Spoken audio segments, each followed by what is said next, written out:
So what are you charged with? That's a really good question. I'm charged with being the head of an organized criminal group, which is in charge of recruiting girls to make TikTok videos to steal the money from the TikTok views. Recruiting girls to make TikTok videos and stealing the money. So it's really a financial crime? It looks that way, and it's very interesting because the girls who they've identified to add to the file are saying that we're not victims of anything and this isn't true. But the state believes it's true, and the state thinks that I, as a 35-year-old man, woke up. I was already extremely financially successful. I was already a father. I was already very well known. I had no financial motivation. I have no criminal record. It's not my personality profile, but I woke up at the age of 35 and decided to make girls do TikTok to enrich myself with the pennies that I would earn from TikTok views. So in the United States, I think the belief is that you were charged with human trafficking. Yeah, that's human trafficking because what you do is you force a girl to work against her will for financial gain. That's human trafficking. And their justification for this is that girls do TikTok. Some girls I know who they found who say they're not victims have TikTok accounts. How do you force someone to do TikTok videos? I guess the prosecutor is going to have to explain that, isn't he? It's a very interesting scenario I'm in, and I'm inside of Romania, so I have to show a degree of respect to the Romanian judicial system. And I have to show a degree of respect to the situation I'm in. But the overall charge is that there's an organized criminal group. There's a group of us. I'm the head of it. My brother is below me. And we use the lover boy method to convince women to do TikTok videos to make money so that we can steal the TikTok money. So just to be clear, you are not accused of pandering, of pimping, of forcing women to have sex with anybody. No, not forcing them to have sex, not restraining their movement, not stopping them from living a full life, but the fact that we are somehow convincing them to have TikTok. Very interesting. I don't think... But there's no actual... I'm asking you this because I do think it's a widespread belief that you were accused of pimping. Yeah, no, that's nothing to do with any of this case. Absolutely nothing. And it's kind of scary because the crime in itself of human trafficking is a unique one because they can ignore the statement of the victim. So the girls have come forward and said, this is insane. You've just picked us because we're near Andrew and we're his friends. But the whole idea of the crime is they can say that she's brainwashed, right? She's under duress. So you can ignore her statement. State says she's a victim regardless of the fact that she says she's not a victim. So it's very interesting because the difference between sex and rape is consent, right? Right. But they remove all of that. They're like, nope, you're a victim. No matter what you say, we're deciding you're a victim.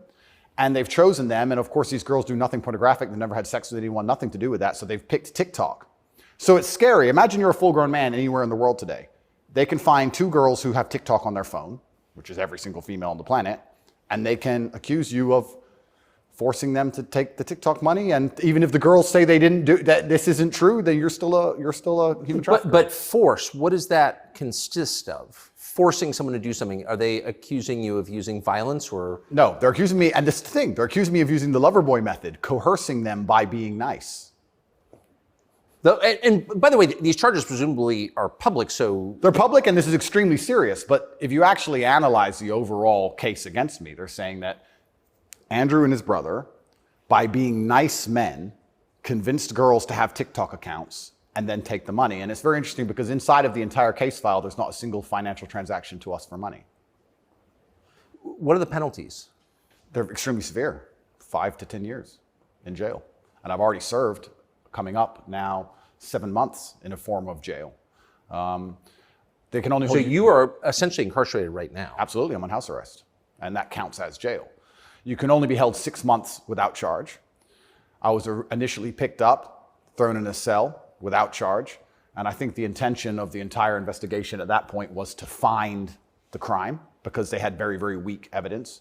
They contacted 2,000 people who know me or knew me.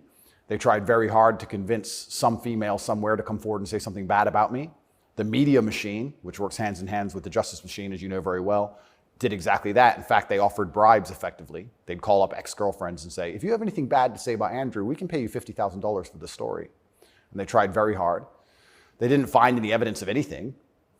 They then released me on house arrest, and then 2 days before the legal limit in which they had to drop everything, they charged me with whatever they had from the beginning, which is very little.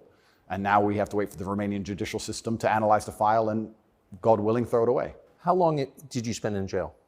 I was in jail for 92 days in a Romanian jail cell. What was that like? It was certainly an interesting experience. I won't lie and say it was easy. It was certainly very difficult. The uncertainty of it. It's a very uncertain situation to be picked up on just before New Year's Eve and thrown in a cell without charge. And I'm asking different prison guards and different prisoners, how long am I going to be here? One prisoner was like, I've been here 2 years. I was like, have you been charged? He goes, yeah, but I haven't gone to court yet. Like, everyone's been there for years. I thought I was going to be there for years. And it certainly takes a mental toll on you. And I think jail's a different experience when you know you're innocent. There was a guy in there for murder. He's like, yeah, I murdered someone, I'm in jail. You can your soul and your mind can accept the punishment for a crime. But when you've actually done nothing wrong, I think jail's a lot harder. Did you know why you were there? Not initially. So for about the first 2 weeks, I never actually got told in English what I was accused of because I was arrested on December 29th. There's New Year's. What were the circumstances of that? Yeah, December 29th, 5 a.m., the armed guards ran in this house. They spent all day searching the entire house. They're very interested in electronics, as most federal agencies are. And then they took me that evening and said, we're going to go and put you in jail for 24 hours. And after 24 hours, you see a judge, and the judge will decide if you stay in jail. And the judge decided I should stay in jail. What did you do? I mean, who'd you call? I had a lawyer, and my lawyer came and he said, we need to analyze the case file. We need to see what they have against you. You're being accused of human trafficking. I was like, human trafficking? That's insane. Who? When? What? I went to jail, and then I was given all this paper in Romanian. I don't speak Romanian, although I live here. And then I was waiting for the translation. So I think it's about 2 weeks before I finally got the papers in English to understand why I was in a jail cell. And then I really understood how insane the accusations were. What is human trafficking? Yeah, so the overall, my understanding of it, they're saying that human trafficking is when you convince a woman to do something she doesn't want to do for financial gain. And there's different methods you can do that. You can do that through force, and you can also do that through emotional coercion. I think most people, just speaking from the American perspective, most people believe that human trafficking is effectively slavery, selling human beings. That's what I believe as well. Absolutely. And this is the thing that's so interesting. When you finally end up the enemy of the matrix and they use the legal system as a weapon to punish you for having an opinion, you realize how subjective the law is, right? Because it can be a weapon. When you have something subjective, you can just pick and choose. So if they sit and say, human trafficking is a woman doing something for financial gain against her will via emotional coercion. Well, he knows these two girls, they have TikTok accounts. Emotional coercion? Convincing her. That's what I'm accused of, because they have no proof of me doing anything wrong. So they said, he's convinced these girls to do TikTok for money. The girls have said this is not true, and the state is denying their statement, saying, no, you're brainwashed, it is true. And I went to jail. So how is the state, so the state is trying to coerce the women, so how is the state not committing human trafficking by the same definition? Well, absolutely, it's very interesting. It's very interesting that you can sit someone down and tell them they're a victim when they say they're not a victim. You're a victim of being coerced, and we're going to try to coerce you into conceding you were coerced. Exactly, it's a very interesting scenario. And okay. Yeah, and it's a very interesting scenario, and it's up until this point, no judge has looked at the evidence of the case. So up until this point, I've been to court a bunch of times. But the only reason I was in court was to discuss my preventative detention. So under Romanian law, if you being free can impede the investigation, you should stay in jail.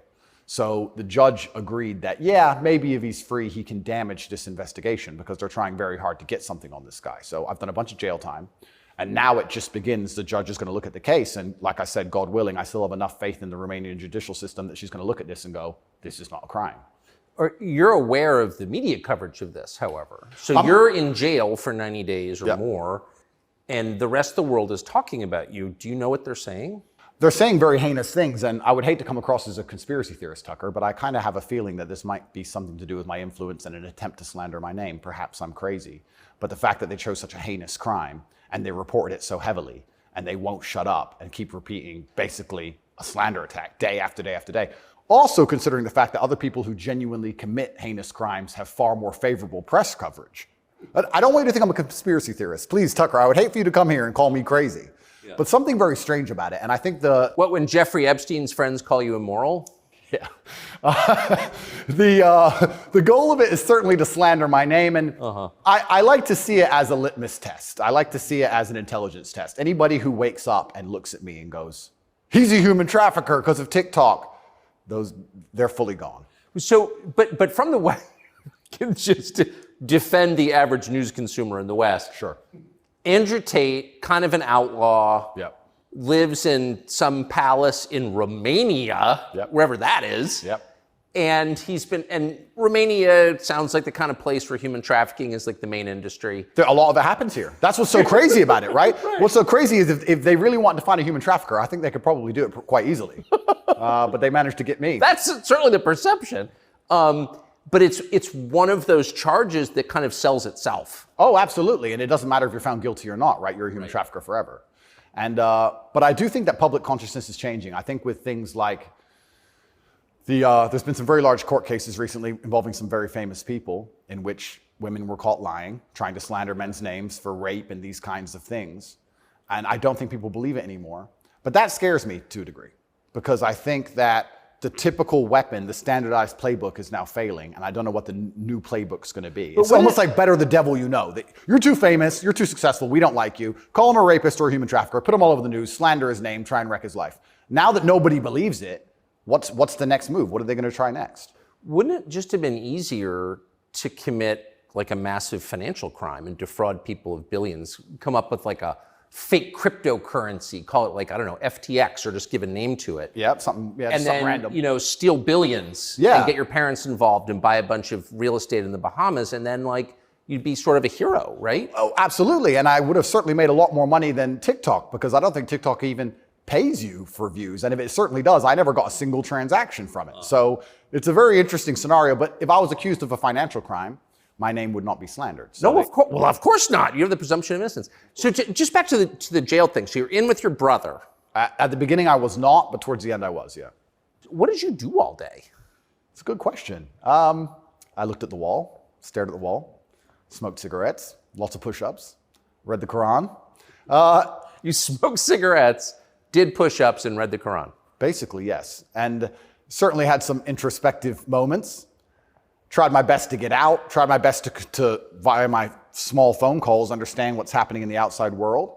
Tried to make sure that the people I love and care about are taken care of, because I'm the man of my family, and I'm also the man of quite a large, I wouldn't say empire, but life. And there's a whole lot of people who rely on me. You know, you have staff and families, you have children and families. I know the feeling, yeah. So when you're plucked from that, it's kind of strange. You're in jail and you're concerned for yourself, but your primary concerns are also all your duties as a man. I have duties as a man. I don't want children to starve. You've got a whole tribe. I've got people to pay. So it was very, very frustrating, constantly trying to make sure everybody else was okay and feeling helpless. That's what hurt me the most. I was trying to make sure everybody I love and care about was fine, and I wasn't as powerful as I should have been. And that was very upsetting. And especially if they were going to keep me there for years, I was having serious concerns about how I can feed the people I love. Did you ever come to the edge at all? No. I certainly had some days I was less happy than others, but I made sure that my mindset was built in a way that I could always be doing something constructive. And also, I think you get what you give in life. And if I ever felt particularly sad on a day, I would try very hard to make other people happy, because if I made other people smile, I'd feel better. So even the dinner ladies or the prison guards, I'd try very hard just to make people smile. I know it sounds silly. Some of the prison guards, it doesn't. Some of the prison guards were more open than others, but there was a couple prison guards who were ice cold, who didn't want to say a word to me. And I'm like, hey, bro, your hair looks amazing. And he just stare at me like he wants, shut up. But I just try my best to cheer people up, to cheer myself up. And as a man, all you can do is just find the resolve to continue doing the best you can in the current circumstance. So, what were the other prisoners like? I don't want to insult Romania in any way, and I love this country and I chose to live here. But if I had to describe it for the people, for an American audience to understand, I don't think Romania and a lot of these countries have the same kind of mental health setup or the mental health support that a lot of Western nations have. So you end up in jail. So I think there was a lot of mental health problems inside the jail. So it was very similar. It wasn't just a jail. There was also a lot of mental health problems in there, which adds a new complexity and a new dimension to the suffering, because there's just random screaming and there's suicide and it's certainly not a very nice place to be. Oh, so it's horrifying. Yeah, I don't want to go back. you hear the phrase Romanian prison, and it sounds tough. So it was what you would imagine. It is, and when this process is over, there's a lot more I will say, but I will say the staff were very nice to me, and I want to make this clear. I want to make it very clear that all the staff in the jail were very professional and very nice to me. I would almost say that they believed I was innocent and they understood that I didn't belong there. There was a semi-apologetic vibe to the way I was treated by the guards, if that makes sense. Yes. They understood very well. I don't think anybody, like I said, with a functioning brain believes that me at the age of 35 decided to steal TikTok money and ruin my entire life without financial motivation to girls who say they're not victims of anything. I don't think anybody with a brain. Well, the fact that you're not accused of a sex crime or of violence, which I think most people don't really understand. Yep. And they can look it up. Yep. I mean, but you're not actually accused of Correct. rape, Correct. selling anyone, Correct. pimping. Correct. Okay. That right there raises a lot of questions. Well, yeah, and this is the thing that's so interesting because I'm accused of using a method of human trafficking called the lover boy method. So how that would traditionally work is a man would meet a girl, become her boyfriend, take her to another country, turn her into a prostitute, say I love you, like pimping. Of course. But they're saying, because all my conversations with these girls are very nice, they're saying that I use the lover boy method to convince them to do TikTok. And once again, I never made a penny from TikTok, and I have no interest in girls' TikTok's accounts, and I've never made any money from TikTok in my life.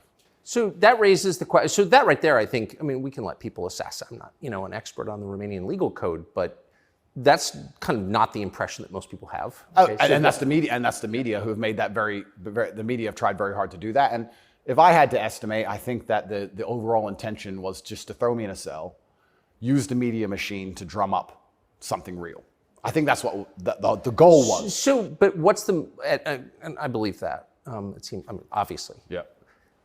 One thing, I've never been to Romania before, and one thing I'm struck by is the American presence here. Oh, it's massive. Fully understand that. So there are 3 NATO bases here Yep. now. They're bustling because of the war in Ukraine. Yep. One's on the Black Sea, Yep. right below Crimea. So this is strategically important, this country, to NATO. Absolutely. And so this is a lot less far away than I realized. It's much more American influenced. Oh, absolutely. I Do you think that played a role? Yeah, well, I think, and I don't want to get this incorrect, I think it's the 2nd or 3rd biggest U.S. embassy in the world. The U.S. embassy here looks like a prison. It's huge. They've got a huge embassy here. And even during Ceausescu, during the communism days, Romania was an ally of the West, even during communism. Yes. So, yes. Ceausescu came to New York. Yes, that's right, yeah. So Romania and America have been very good friends for a very long time. I have to be careful what I say, but it's certainly very interesting what's happened to me. The American embassy were not particularly helpful, let's put it that way. They weren't very interested in me being locked up without charge. They didn't seem very interested in getting me out. But you're an American citizen. Absolutely. And So you're an American passport holder. correct. So I think the average American believes, perhaps falsely, that if you are accused of a crime in a foreign country, particularly a less developed country like Romania, you go to the U.S. Embassy and someone takes an interest in your case just to make sure that your treatment falls within, accepted standards of justice. Yeah, they came to see me, but when I was asking them what they can actually do about all of this, they weren't particularly helpful. I don't want to peddle conspiracy theories, and I've heard a lot of information, etc. But I wouldn't say they sanctioned it. I don't know if they had to sanction it, but they weren't particularly interested in getting me out. But at least they came to see me more than once. I mean, they kind of pretended to care. The UK embassy didn't even pretend to care. The UK embassy was, I really think they enjoyed it. They didn't. And you're a British subject as well? Correct. And this is the kind of thing, and I want to say this here, that's kind of frustrating for me because Romania is my home now for 7 years, but I'm half British, half American originally. And when something like this happens to you, you have this longing for home. You kind of want to go home. When you end up in a jail in a country where, even though you've lived for a long time, you don't speak the language, you don't understand the legal system, going to court in a foreign language is far more intimidating than in your own language. I can imagine. You don't have a clue what's being said. You don't understand how anything works. And then you kind of have this longing for home, but I feel like my home countries hate me, and they hate me because of my message, which I believe to be a positive message. So you kind of have this strange feeling of homelessness, because it's like, well, if I go to the UK, I believe they're going to attack me the same. If I go to America, I believe they're going to attack me the same. So where do you go? It's kind of scary. Where do you go? It's a good question. We're going to have to see. And how did you wind up here? I moved to Romania. I came to visit a long time ago, before anybody ever visited Romania. I came to visit and I genuinely fell in love with the place. It truly is a fantastic country. I love nature, as an amazing nature. It's a very safe place. It has this reputation of being dangerous. It's not dangerous. It's very safe. The people are very good. The people are very conservative traditionally. It's almost like America was 20, 30 years ago. It's gorgeous. They have a bunch of nice restaurants and plenty of things to do, and I've never had a problem here in any way. Never had any issue with the law or with the other side, criminals, nothing, until this came out of nowhere. So it's been very strange. So what is it about your message, do you think, that infuriates certain people? Well, my message is traditional masculinity. My message is to stand up and say what you mean and mean what you say. And even going to the gym nowadays is an act of defiance, because when you have a man who's built with any degree of principle, you say no to things. And I think if I have to analyze my message and why I'm so disliked by the people who dislike me, it's not the things I'm saying, it's the fact that if you adhere to my principles and you adhere to the things I say, you end up being the kind of person who will resist certain ideas. You say no. What kind of man never says no? Name a man who never says no. Men say no, right? Men wake up and say, no, I don't think that should be done this way. No, my children will not be taught that. It's no. the father's primary job. Absolutely. So when you say to men, listen, you're allowed to have an opinion. You're allowed to have standards. You're allowed to have boundaries and barriers. You're allowed to get up and become important and work hard and try hard and become the kind of man who can't be controlled. Then you're seen as an enemy. And especially with the massive influence I've gained, I think they look at me and go, he's helping men resist the slave programming. We don't need him around. We need to empty their brains so we can inject the slave programming and convince men to be eunuchs. Because once you're eunuched, then you're not a threat. I think I buy that. Because your message, I'm not the world's expert on your message, but I've seen a lot of it, and it's not explicitly political, actually. No, it's not political at all. And their original attack before this Matrix attack is they weaponized virtue, which is what they usually do. There's no genuine virtue inside of these people. They weaponize virtue. They find a virtue, and they turn it into a bullet, and they shoot at you. I'm sure you know very well. Yeah, I've heard. Yeah. I was a misogynist for the longest time just for saying that men should have standards. If you tell a man he can have standards in a relationship in any way, you're a misogynist. It's actually very interesting because what does that mean to have standards in a relationship? But this is the thing that's so interesting about it, because they've gendered the argument when I never did. I said as a man, you shouldn't have a girlfriend who is a liar and a cheater, and you also shouldn't have male friends who are liars and cheaters. You shouldn't be around dishonest people, yes, male or female. Amen. And Amen. they gendered it and said, he's a misogynist. He's saying that men should only act this way with women, etc. I said that men should have standards, and you should have protocols that you're prepared to accept, and you should have hard parameters. And if a woman doesn't want to adhere to those parameters, that's her decision, and it's her prerogative, but you don't have to stay with her. Why should you? What's wrong with that? Well, that's teaching men to say no. They don't want men to say no. So are you arguing that it's better to be with a virtuous woman? I think so, yes. I know that's crazy. No, I'm serious. I mean, that seems I like am, Tucker. I don't want to. That seems like good advice. I don't want to come across as extreme. But yes, I am. And what's actually funny is I really believe most of the things I'm saying were accepted by absolutely everybody 15 years ago, 10 years ago. And now it's public enemy number one. And it's because of the mass influence I have. At one point, I became the most Googled man on earth. At one point. And it's a scary situation I'm in. But if you're arguing that it's really important for a man to find a good woman, a decent woman, an honest woman, that's the truest thing that's ever been said. I Absolutely. mean, that's the most important thing any man can do. I mean, I can just tell you firsthand. Oh, thank you very much. Married 32 years, that's the most important thing. And you think saying that angered people? Absolutely, because I'm arguing the only way to do that is via masculine excellence. I'm saying in the world we live in today, it's hyper-competitive. And if you want to be the kind of man that has the choice of women to choose a good one, you need to be an excellent man. It's no longer acceptable for you to just be an average Joe or below average. You have to get up and you have to work hard and you have to be smart and interesting and you have to be charismatic and make some money and be in good shape and you have to try very hard. And unfortunately for them, if you follow that path as a man and you become successful in those realms, you end up being the kind of person who resists enslavement. You become the kind of person who wakes up and says, no, I don't believe in that. That doesn't make sense to me. I can't imagine a better message than that. If you want a good society. So then you have to argue and sit and say, do these people want a happy, functioning society or do they want something else? What do you think? I think that I would never kill myself. And I also... Just throwing that out there? And I also think that when you want to conquer a society, you kill the military-age males. That's what you do. That's the first thing they've ever done. They walk in and all the men have to have their throats cut. They can't perhaps do that, but they can certainly cut your balls off, and then you can't resist.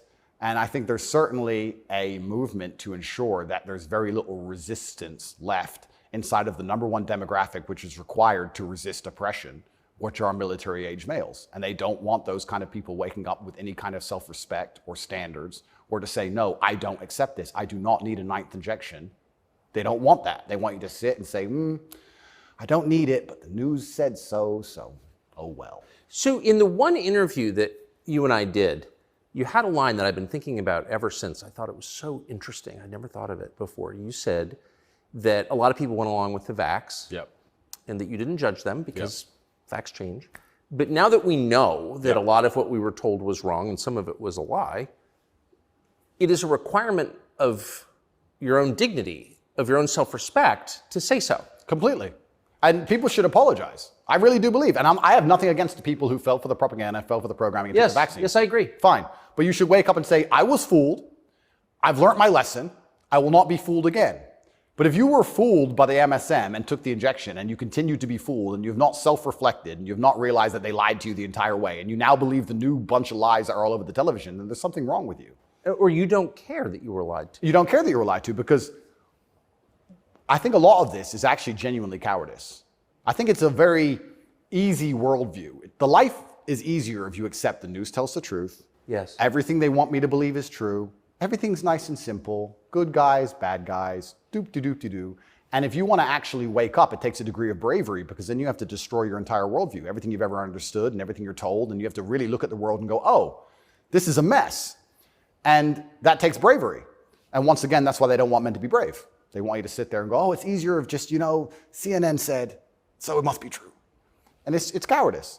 And they're trying to instill cowardice in all of us. That's what they're trying very hard to do. And I think even just me as a person, the people who hate me, my detractors who dislike me so much, even if I say nothing, I just turn up, big, bald, strong, fast car. It's just me. I'm like the enemy to them, because I symbolize men who don't comply. And not don't comply in a negative law-breaking way, but don't comply if we don't agree with that, or we don't see common sense in that, we're going to politely decline. And that's simply not allowed. What's it like to have the prospect of prison hanging over you? I think that I like to believe that this is a test from God. I like to believe that if you become the most Googled man in the world for saying that you have mental resilience, that God is going to make sure you don't have that degree of fame without testing you. I like to believe that God comes along and says, yes, I've allowed you to become the top G. We're going to see if you really are the top G. I believe that's how the world works. It's certainly intimidating, especially knowing you're completely innocent.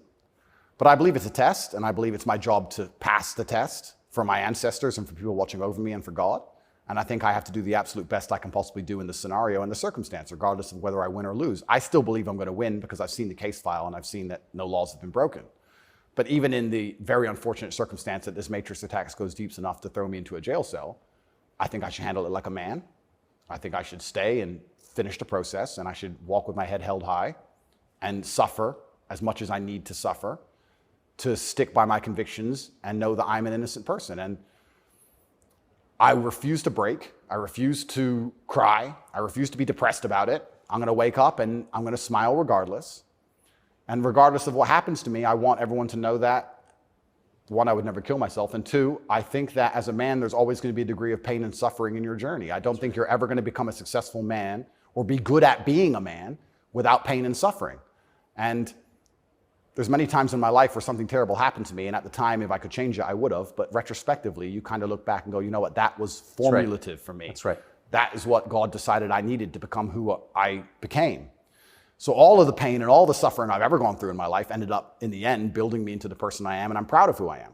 So if God decides I need to go back to a Romanian dungeon for however many days, then all I can do is accept it and accept his plan and accept that it's going to make me a better person and so deal with you it. see the hand of God in your life?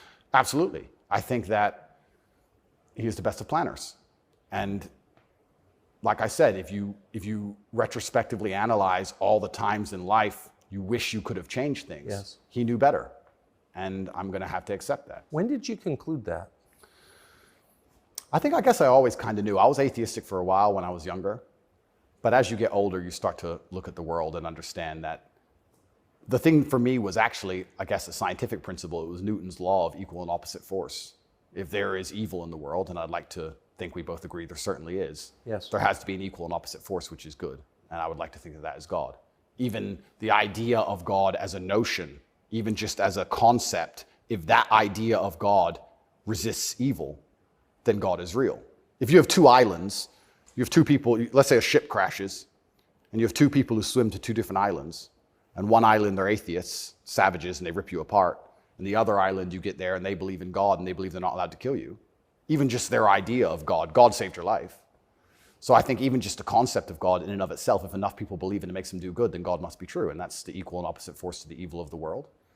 And this is how I view it. So I don't see how anybody with a conscience cannot believe in God anymore. That's such a profoundly different worldview from the one that we're presented with, I think. Yeah. Do you think that's maybe the division in the West between people who see those forces at work and those who don't? I think the West is actually split between people who think and people who don't think at all. I think the people, there's no such thing as these two opposing worldviews. I think people believe there's worldview A and worldview B. I disagree with that. I think there's worldview A, the good guys, which are primarily people who do believe in God, do have parameters, do believe in standards, do believe in self-respect, do know how to say no. And there's worldview B, which changes day by day, based on what they're told, which means they have no real worldview at all. They just repeat. And they have no standards and they have no parameters. There's nothing you can tell them that will make them wake up and go, that's wrong, because they have no inherent morality. So you can say bestiality is accepted and encouraged now. It's good for you for climate change. And they'll sit there and go, oh, for climate change, oh, well, off we go. And they'll just do it. So I think you have a camp of people who think, and you have a camp of people who repeat. And I don't think there's actually the opposing side to the good, I don't think function as a thinking populace at all. I think they simply repeat. It feels like the conflict between those two groups is getting more intense. It's certainly getting more intense. And it was interesting for me because, and I want to be an optimist, but I lost so much faith in humanity during COVID. If you would have told me how COVID would have gone down before COVID, I'd say no way. We're not that bad. I thought the people aren't that dumb. But when I experienced COVID, it's actually scary. You see how the Nazis managed to do what they did. You see how they managed to put people in concentration camps. You see it. And I had a very unique view of COVID because in the first days of COVID, when people were falling over in China and the Italian hospitals were overrun, at the height of the panic, when most people believed, because it was the very beginning, early stages, my brother and I had a very logical conversation and said, we're two military-aged men in very good physical condition. If we die of this, the world's over. If it can kill us, it's zombie apocalypse. So why are we going to live in fear? So we found the only two countries that were open, which were Sweden and Belarus. We had just been to Belarus. This is before the Ukraine war. We'd just been there. We decided to try Sweden. So for the first 3 months of COVID, during the height of lockdowns, when Florida was closed, when it was absolute... I remember. Yeah, when it was the craziest lockdowns globally, me and Tristan are in Sweden in absolute freedom. They had no restrictions, no masks, no vaccine passports, no social distancing, nightclubs are full, restaurants are open, perfectly complete normal society. Nobody talks about this anymore. Nobody talks about, wait, Sweden never did a thing. Everything functioned perfectly fine the entire time. And they don't have it, where's their illness of their winter of severe illness and death? Yes. They never had one. It's a cold country, never had one. So we were living in Sweden, living completely normal lives, seeing the internet and seeing this insanity, and we're like, well, surely if we just put up a few videos of us partying in Sweden in nightclubs, this will wake people up. People ignored their own eyes. That's the scariest thing about everything, is that they can get to a level where, with the media machine, where people will genuinely ignore their own eyes. I don't understand how you can get people so brainwashed that they will see that the sky is blue, and then they'll watch that the sky is green, and then they'll look at it again and go, the sky's green. It's crazy to me, but COVID proves they can do that. And that's why the war is getting so intense, because the principled people are saying, how can you still believe in the things that you're saying? Here is all the logical, empirical evidence that that is a lie. But these people are ideologically brainwashed, and they don't want to take enough. They don't have the bravery it takes to wake up and accept that they're being lied to. So they'd rather just, to the end of time, repeat what they're told. And it becomes more and more intense as it becomes more and more ridiculous. That's so scary. As it becomes more and more ridiculous, the more intense both sides get. Yes. Right? So what the future holds, I'm not entirely sure. But I like to believe, even my current charges, I found solace when I was in jail, that the thinking people are looking at this going, something about this doesn't seem right. Well, I mean, it is a little bracing. I mean, when I discovered, I mean, I was sympathetic to you already. Yeah. But, you know, a man's accused of human trafficking. It's worth finding out what he's accused of. Sure. And when I discovered that there was no like actual human trafficking charge, yeah. You know, that's not actually human trafficking. I don't care what you call it. Yep. You weren't buying it, even accused of buying and selling anyone. Then the next conclusion you inevitably reach is they don't like the guy. They don't like his views. It's fine. They're going to send him to jail for that. Yep. That does seem like an escalation. Absolutely. But if they don't like your views and you're inspiring millions of people to resist slave programming, you become a threat. Like, they discuss me. But you can't send a guy to jail because you disagree with him. You shouldn't. But even before I went to jail, the members of parliament in the UK were talking about me and what a dangerous role model I am for young boys. So they launched this initiative inside of British schools to ban me. My name can't be said inside of any British school. And members of parliament were standing up in parliament saying, Andrew Tate is dangerous. He's encouraging young boys to have misogynistic views, because I'm literally telling young men to go to the gym and to stand up for themselves and believe in themselves and believe in something. And by extension, you look at some of the sexual education books these children are being given, which I believe at age 9, I don't think a child needs to learn about anal sex or any of these things. Probably not. Yeah, probably not. So they're pushing that to the children, but I'm banned. Well, they're also pushing weed and video games on boys. Oh, completely. And you can listen to rap music about killing people all day long. And there's a whole, and Lil Nas, he can have sex with the devil in his music videos. That's fine. But I'm dangerous for saying go to the gym.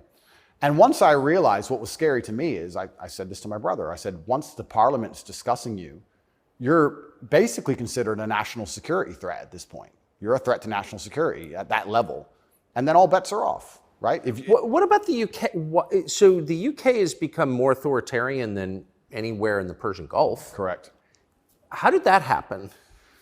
Yeah, and it's, like I said, it's very interesting because people still, the people in Camp B who don't think, a lot of them believe that the law is fair. I've had people say to me, oh yeah, what they're doing to you is garbage. You need a lawyer. So yeah, I do need a lawyer, and I do have a lawyer. Thank you.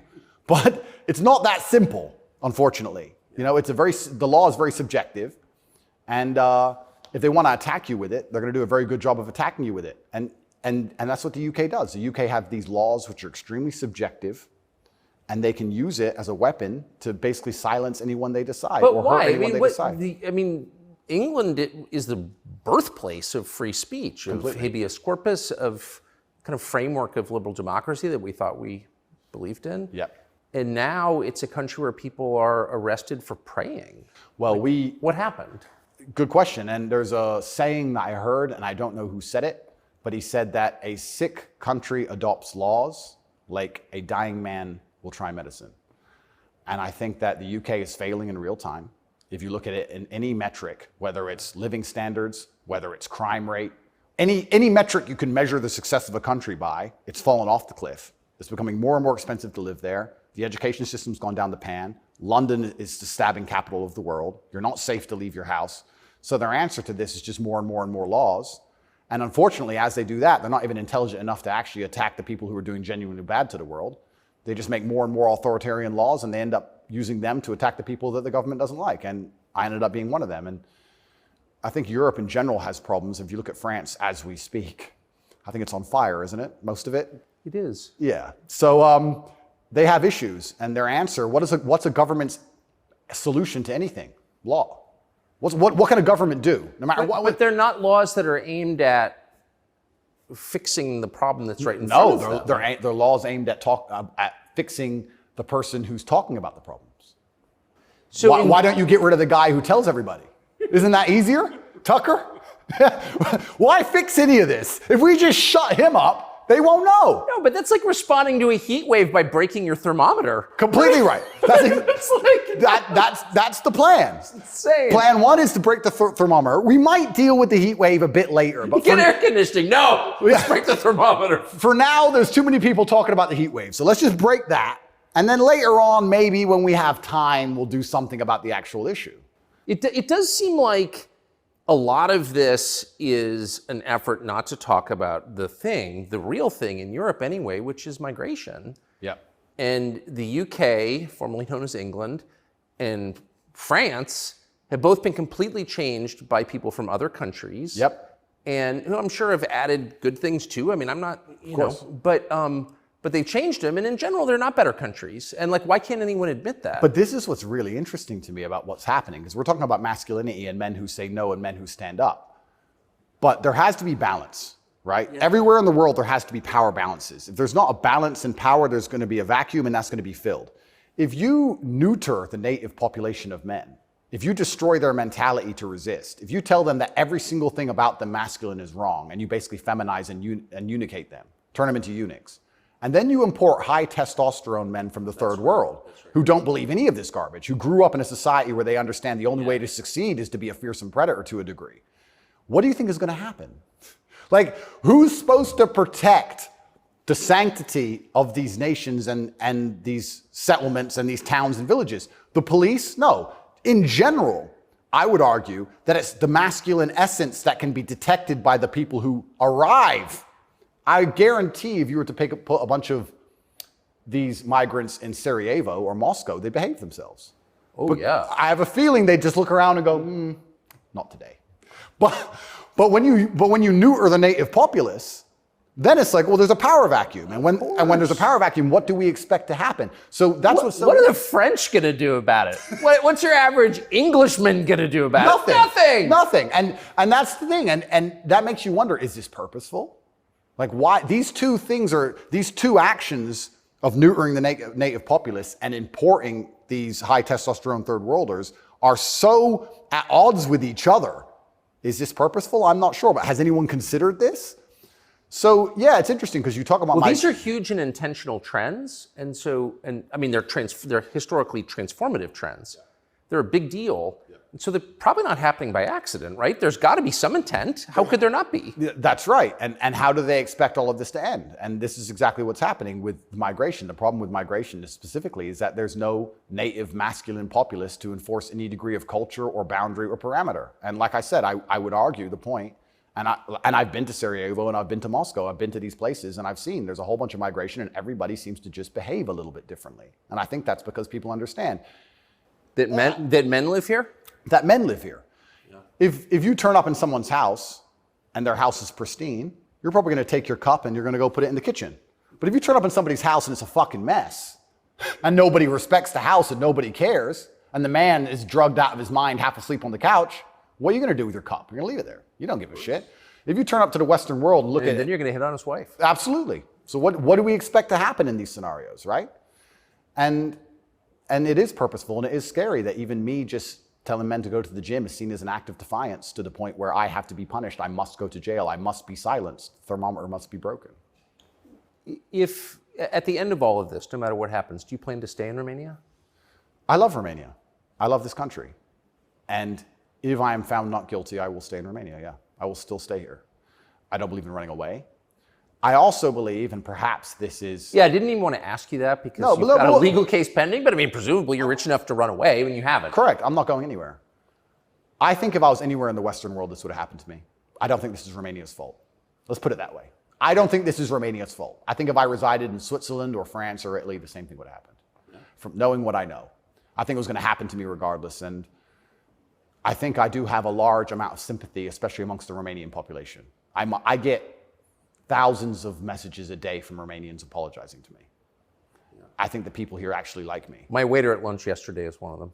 He wanted you to know, yeah. Oh, amazing. This is what I mean. Everyone understands what's happening. My problem is not with Romania. I don't hold any personal grudges against Romania. I think that this Matrix attack was going to come to me. Basically. What is the Matrix? Good question.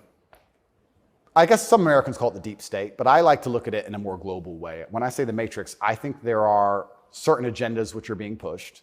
I think the media machine and the judicial systems of the world work together hand in hand. I think the goal is to control people's minds to a point where they don't discuss anything that's important. The reason I use The Matrix is because I've watched that movie a few times and it has so many similarities to the... Have you seen the movie? No. You've never seen the movie The Matrix? No, I don't watch any movie. I don't want to talk about it on camera. No, I'm very dyslexic and it's hard for me to watch video. Got it. Honestly. Understood. But there's so many similarities, and the basic premise is that humans' minds are controlled and put inside of a false reality so that their body heat can be manifested for the machines. And I don't think it's much different to reality. Our minds are controlled, we're put in a false version of reality, we're told things that aren't true, we're arguing over things that don't matter, we're observing a false version of events, and the goal of it is just to distract us long enough for our bodies to be used for the machines, to soulless. And I think it's pretty similar, striking similarities. And even then, there's a bunch of other similarities which are difficult for me to explain. You haven't watched the movie, but there are agents inside of the Matrix, and the idea of the agent, the purpose of the agent is to make sure that nobody understands how the Matrix really works and to wake anybody's mind up. They want to keep you asleep. And any person can become an agent at any time. If they're not unplugged, if their mind is not free, they can become an agent, and their job is to keep you asleep. And you see agents all the time. COVID awoken me to agents. When I would sit and talk to somebody and they seemed perfectly rational and normal, until I mentioned COVID, and then they'd fully change. No, it's dangerous. No, what do you mean? What do you mean? Are you crazy? My grandma got sick. And they became an agent instantly and started repeating the news to me. And I was like, your grandma got sick. How old is she? 97? Interesting. Oh, I better lock myself in my house then. Dumbass. So agents exist and the Matrix exists, and I think most people's version of the world is a false one. The idea and the world that most people have in their mind and how society functions and how all these things function, I genuinely believe is completely false. I think they've all been lied to. I don't think anybody understands how any of the world works. And I try and use some very simple analogies to wake people up. I said to one of my friends once, I said, if me and you could play video games for $10,000 and you could cheat, would you cheat? He goes, well, no. I was like, if I was whooping your ass and it was 10 grand a game and you could cheat, would you cheat? He goes, yeah. I was like, all right, so you accept that people cheat to win in a video game for a menial amount of money. You think they're not going to cheat for something that matters? Yeah. I think they're not going to cheat for something important? You understand what I'm saying? Oh, yeah. Yeah. So how about to get the most important job in the world, President of the United States? I would never kill myself. I mean, people kill each other over insurance fraud. You don't think, right? Yeah. Yeah. So when you actually understand how the world really works, you know what was really interesting? I remember there was this big military coup in, was it Myanmar or Burma? One of these, there was a big military coup like a year ago or something. And nobody really cared. They mentioned it on the news a little bit. And I looked at it and I looked into it. And they were talking about how the two political parties were almost 50-50, and then in the 90s, something changed, and now one political party just smokes the other one, and the military took over to restore democracy and all this stuff. It was very interesting, the voting machines they used. Really interesting, something to look into. A lot of countries like that. Philippines, also true. Why do you think support for the war in Ukraine, support for Ukraine's side in the war against Russia, support for a war against Russia in the West, is kind of the bottom line issue for the people who run the US government and for the American media? Why? I mean, I guess you could argue about it, but there isn't an argument about it in the United States. There's a position, and anyone who doesn't hold it is attacked and punished. Why? Why is that so important? Well, the first thing I think we should all do is I think we should all give Putin credit for curing COVID, right? Because when his invasion happened, COVID went away. So I hadn't thought about that. Think about it. It's almost to the day. So we have to give him some credit at least for doing that. He may be the bad guy of the world, but at least he cured COVID for everybody, nearly instantly. Fair. Thank you, President Putin. Yeah, I, up until this point, never really commented too heavily on politics. Yes. But I understand very well, I like to believe, what's happening with Ukraine and Russia. And what I will say to the people who are watching this at home is that if you are naive enough to believe that there are good guys and bad guys in wars, and it's as simple as good and bad, and that the bad guys are crazy and the good guys want freedom, then you need to do a little bit more investigation into what's really happening. And when you look at the vested interest of any country or any person. Can I just ask you to pause and just comment? That's the truest thing, what you just said. That is and anyone who doesn't understand that should shut the fuck up. And I mean it. Having seen war, anyone who's telling you that it's Churchill versus Hitler is an idiot. Well, I'll give you an example. When my father was still alive, Excuse me. Yeah, no, it's true. When my father was still alive, my father died 6 or 7 years ago. I was a lot younger. The war in Afghanistan was going on. He died 6 or 7 years ago. How old was he? 56. Oh gosh. Yeah, he died. But the war in Afghanistan was going on. And I remember asking my dad, saying, why do the Taliban even fight and resist the American war machine? They don't stand a chance. Like, why are these terrorists even fighting against the American war machine? And my dad said, they're fighting for their way of life. They want their wife, and they want their children, and they want their society and their language, and they don't want pride flags, and they don't want American bullshit, and they don't want to be told what to do. And they're fighting to be a culture and be a people which is independent in and of itself. Like, they're not the bad guys you think they are. They're people who are like, why are you here? What do you want? We don't agree with that. That's against our holy book. Fuck off. Right? So even there's no such thing as good and bad in any war. And people. Who is your father? My father was a chess master. He worked for the CIA when he was a linguist for the CIA, and then he was American. He was discharged, and for a story I won't tell, but he was a chess master, and it's very interesting. I encourage people to look at his Twitter. He still has Twitter, @Tate Terrific. And everything he was talking about 11 years ago is so important now. 11 years ago, no one cared about, we had the Donbass in 2014. People cared a bit. But he was literally, he predicted the future. You want to see how chess players can see the future? Read his Twitter. Everything from LGBTQ, why they need your kids because they can't have their own, to the war that's coming and how Europe's going to have an energy crisis, to the letter. It's all on his Twitter. It's amazing to read. It's like you could tell the future. 10 years ago, no one talked about any of this stuff. Did he live in the U.S.? Yes. Yeah, he lived in America. Fascinating. Yeah, it's crazy. But he was telling me about a lot of this stuff even when I was a lot younger. And as we said, there's no good guys and bad guys. But when you have a vested interest in something, I think that people are relatively simple. You're talking about why the American government has such a vested interest in this war. Which is not good for America. Which is not good for America. So is it, well, we can say it's for money or we can say it's for power. What else would it be for? What, is it really for freedom and democracy? Well, I think that's already been destroyed by Zelensky, hasn't it? So yes. What is it for if it's not for money and power? And then you say, well, who's the money and the power going to? These are logical conversations. It's a very logical thought process. I agree. You know, wouldn't it be interesting to say, okay, I woke up, I'm an American. I would never kill myself. I woke up, I'm an American. Why does America care? Well, I guess it's for money or power. There's no other reason. Okay, well, America wants to be a rich, powerful country. That's fine. Is the money and power going to America, or is it going to a select few individuals? Are those select individuals interested in me and my life? Do they care about benefiting me? Do I need to support the power grab of these select few individuals? Is that going to be a smart move for me to make, for me to have the best possible human experience? Like, this is a very logical thought process. Yes. People don't seem to think anymore. They believe that there's a good guy and there's a bad guy, and one team's completely good and one team's completely bad. One team's crazy. They often use the word crazy because to be completely bad, you have to be crazy, right? So you're crazy. He's crazy just for no reason. Reasonless. It's insanity. I don't know if you saw Lukashenko with the BBC. Did you ever see that interview? No. Oh, brother. Please watch it. The way he destroys the BBC. I thought I did the best job, but I take second place. Amazing, amazing. But yeah, and you just have to be critically thinking. And then after you're critically thinking, you have to be brave enough. And this is the real pandemic of the world, is cowardice. You have to be brave enough to look around you and realize, everything was a trick. Everything was a lie. But why not be a coward? I mean, it's just a lot easier, right? Well, it used to be. This is the thing that's interesting. I would actually argue in the 1950s and 60s, if you were to agree with every single narrative and obey every single law and do exactly what you were supposed to do and pay your taxes, etc., you'd at least get a wife who respected you.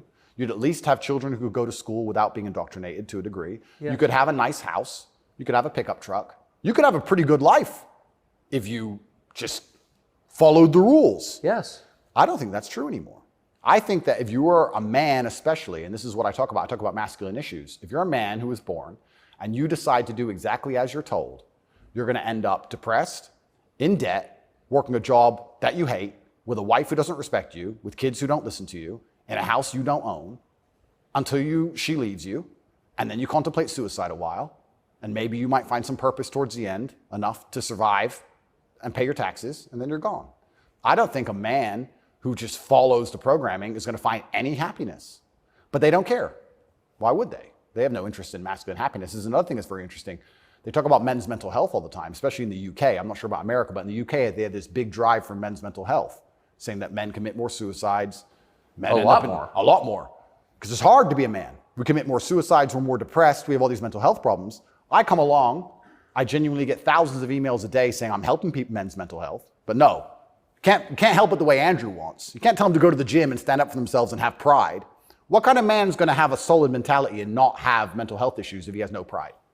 That's part of being a man. Part of being a man is proud of yourself. If you wake up and you're not proud of who you are and how you look and the things you say, how are you ever going to have a solid mentality?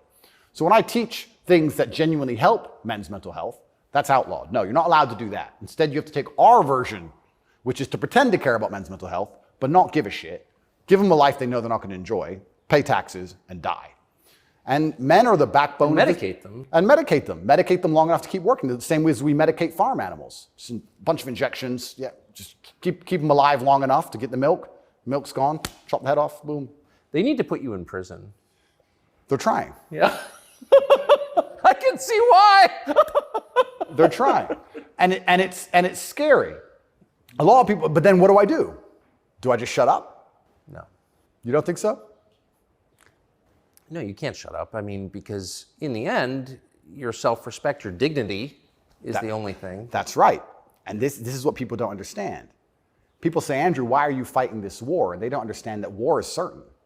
You either fight war against injustice and you fight war against the things you know that are wrong and you feel good inside of yourself, or you accept the slave programming and fight a war with your own mind. You have to fight something. Yes. I can shut up and believe what I'm told in the news, but then I won't. Why am I so unhappy all the time? Why am I depressed? Why does my life suck? Why does my woman ignore me? Why do my children not respect me? You're fighting a war, then you're fighting a war with your own mind. I'd rather have all of me on side and fight against what I know is genuinely evil. You can't escape the battle.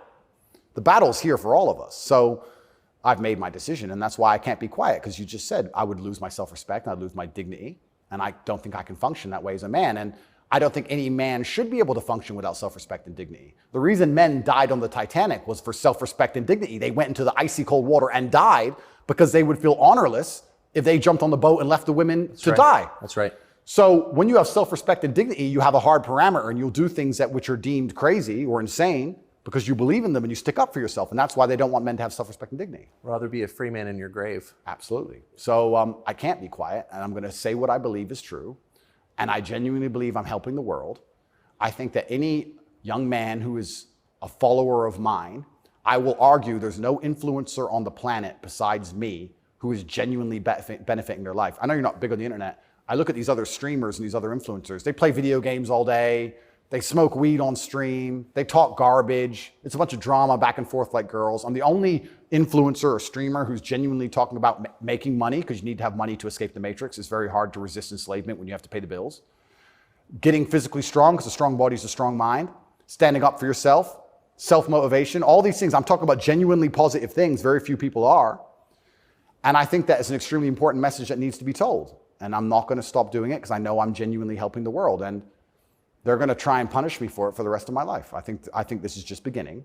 And I think when I beat this case, which I believe I will beat, I think something else is going to come. And it's kind of scary, because I am a little bit afraid and a little bit intimidated by the incompetence of my enemy, because their standardized playbook is now failing in real time. The standardized playbook is the media attack, the lie, and it's not working anymore. And it got me a little bit worried about what the next move is. You used to just be able to lie about a guy all over the news and you win, right? But now it's like, shut up. So now what? I don't know. And that's what's kind of scary in my scenario, because nobody's going to believe any of the crap they print about me. Nobody believes it. Nobody believes it. Whenever I do an interview with the Matrix media, nobody believes. They have to turn the comments off, because everyone in the comments are just ripping them apart. Well, you do seem very sad on the verge of killing yourself, are you? Absolutely not. Really not. I never would. And that's what You said that. I know. I have to keep saying it. I have to keep saying it because it's scary, right? But I believe you get 3 lives. I think they cancel you initially. And then when that fails, they try and put you in jail without a reason. And if that fails, there's only one option left after that. That's right. So I'm in a very scary scenario. But I guess the same as the men on the Titanic just couldn't get on the lifeboat. I just can't stop saying what I believe to be true. If a young man comes to me and says he's depressed, I'm going to tell him how to become a kind of man who's proud of himself. And if that makes him the kind of person that resists slave programming, I'm always going to be public enemy number 1. You've said depression isn't real, or it's not, as the way we describe depression isn't accurate. What do you think of depression? When I say depression isn't real, that really upset the world, especially the liberals, because they all live on medication, right? When I say depression isn't real, I'm saying that because I don't believe in things that can take away power from me. If I believed in depression, I would have been depressed in jail. But I can't be depressed if I don't believe in it. If you don't believe in ghosts, how can you be haunted? You have 2 people in a haunted house. One believes in ghosts, one doesn't. There's a knock in the night. One wakes up, calls an exorcist, is terrified, looks for a ghost. The other guy doesn't believe in ghosts. Knock in the night, goes back to sleep. It's the belief in the ghost that gives it the power. If I don't believe in depression, I believe in feeling depressed. Sure, we're humans, we have emotions. Sometimes we feel depressed, sometimes we feel happy. I don't believe in the idea of becoming a depressed person who has depression. I don't believe in that. I don't think that's possible for me. So if I don't believe in it, how can it happen? I don't believe in depression. So why would I not adopt the mindset that makes me the most capable predator I can possibly be? Why not adopt the mindset that makes me as competent and as fearsome as possible? If you have to install software in your own mind, why would I not install software that makes me capable of not only driving a Bugatti and flying on private jets, but sitting in a Romanian dungeon covered in cockroaches? I need to be able to do all of it. So why would I believe in something that made me incapable? I don't believe in depression because I think that even the belief in and of itself, when you feel depressed, you'll start to consider, maybe I have depression. Then you go see a psychiatrist who tells you have depression. Then they want you on pills. It's the belief that goes down the spiral. If I feel sad, I go, I'm depressed today, I'll be fine tomorrow. So why, I suspect you're right, or what you're saying is pointing toward truth. That's my personal view. But even if I disagreed with you, I disagree with you. Why is that so offensive, what you just said? Well, that's what's interesting, because when I said depression wasn't real, the number of people who would attack me defending depression, this is what I didn't understand. Right. You say depression isn't real, but depression's ruined my life, and it's super real, and it ruined my life, and I lost my marriage. I'm like, if I told you it wasn't real, you should be coming to me saying, tell me how it's not real. Please help me with my depression. Why are you trying to convince me that it's real? Why are you sticking up for it?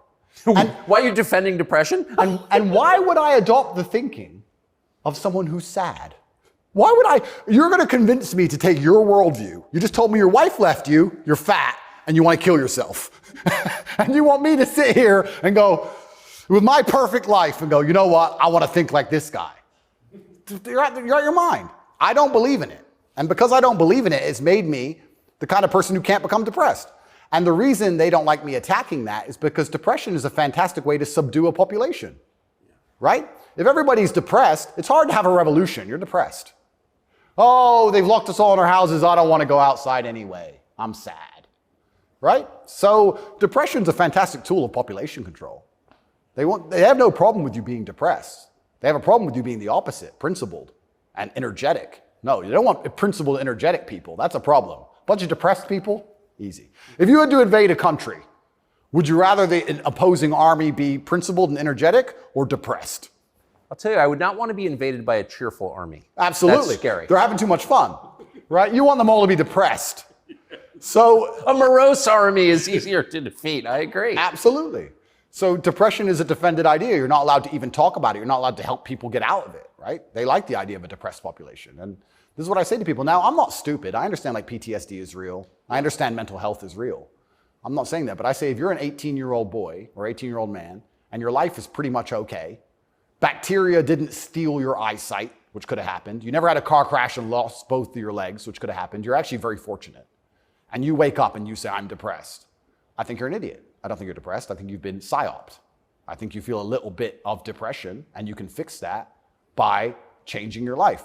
I think if you became rich and strong and smart and successful and you worked hard and you dedicated yourself and you were motivated and you tried your very, very best to become excellent, you probably wouldn't feel depressed anymore, which means it's not a disease, is it?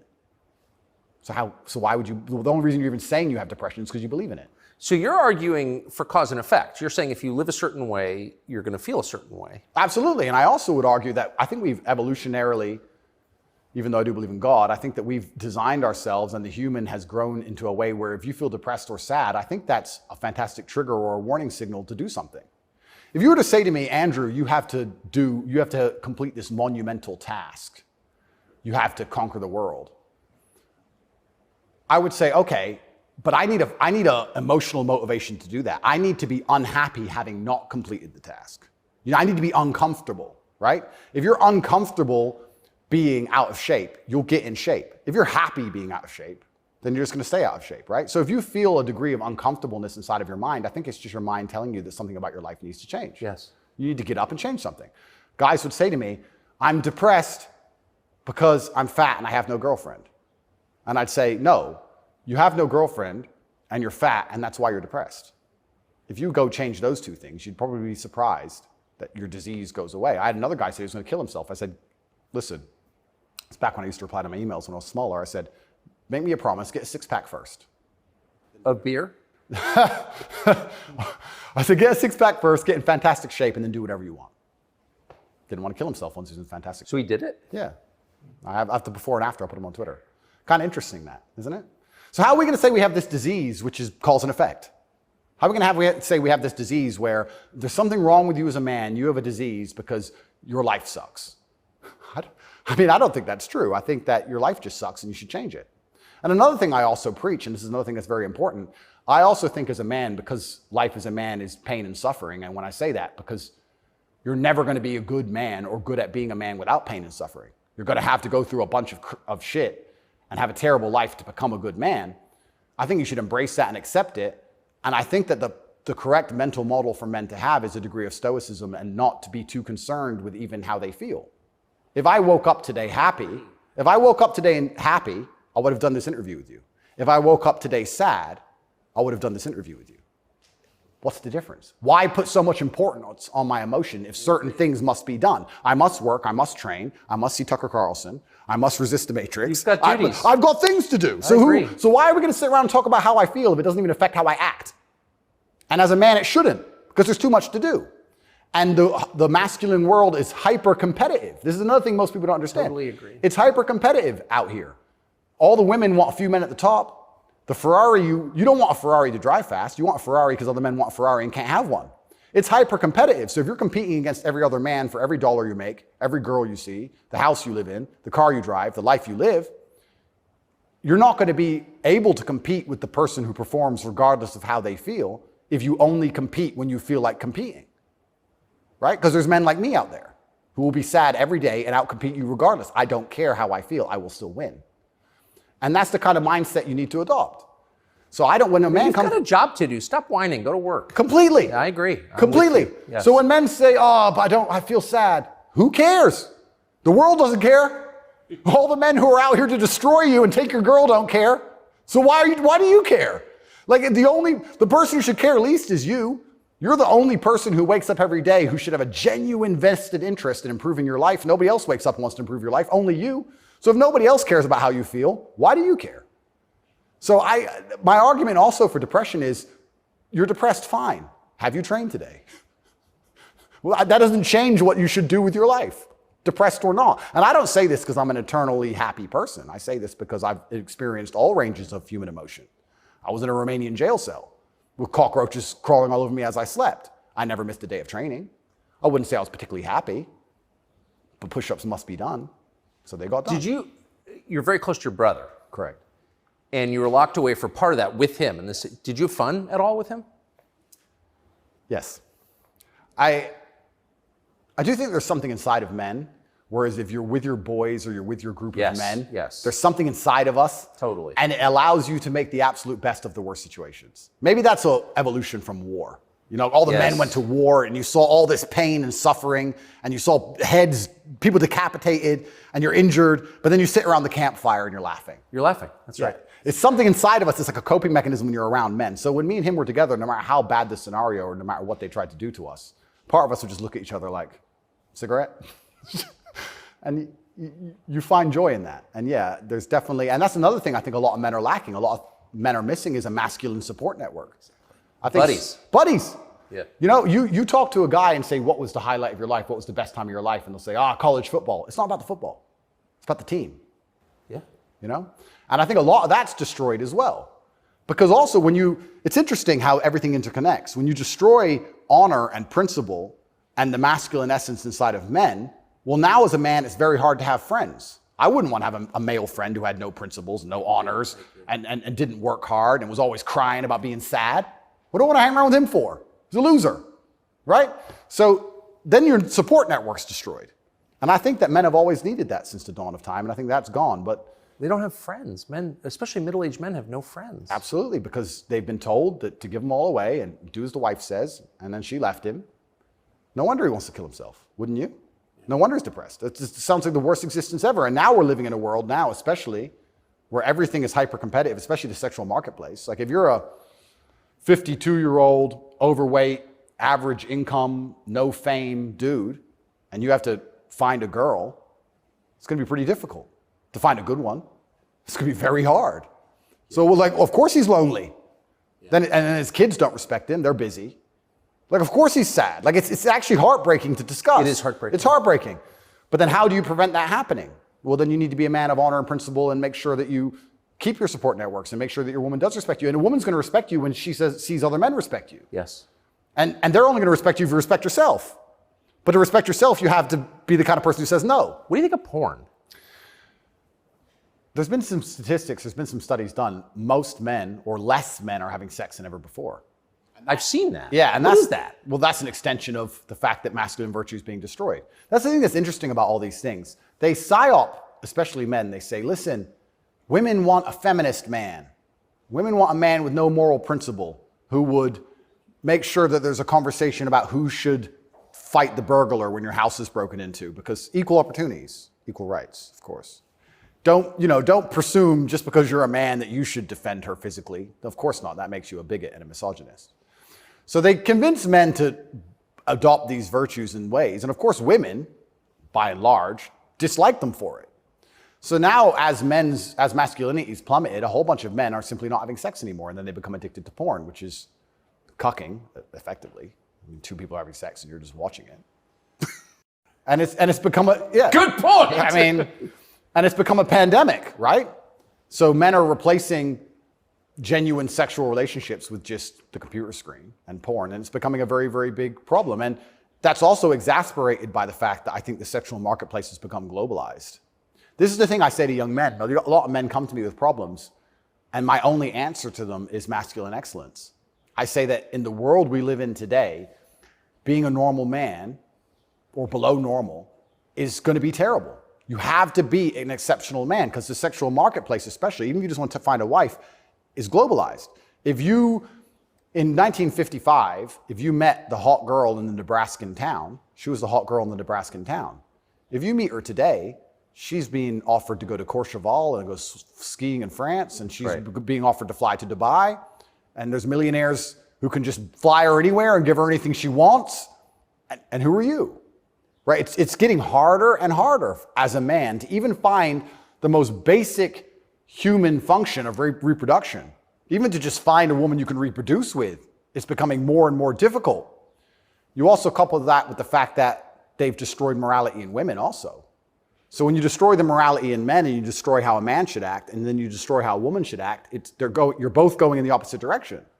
Most women out there are very happy to share a man who's just rich and famous, and they don't care. It's right. So if you're the normal guy, there's this rich famous guy with 30 girls. That's 29 dudes who are lonely, and they end up watching porn. And if you have a porn addiction or you have a problem with porn, you have a problem with yourself, because I guarantee if you were the kind of man you're supposed to be, you would have no time for that, and you wouldn't need it.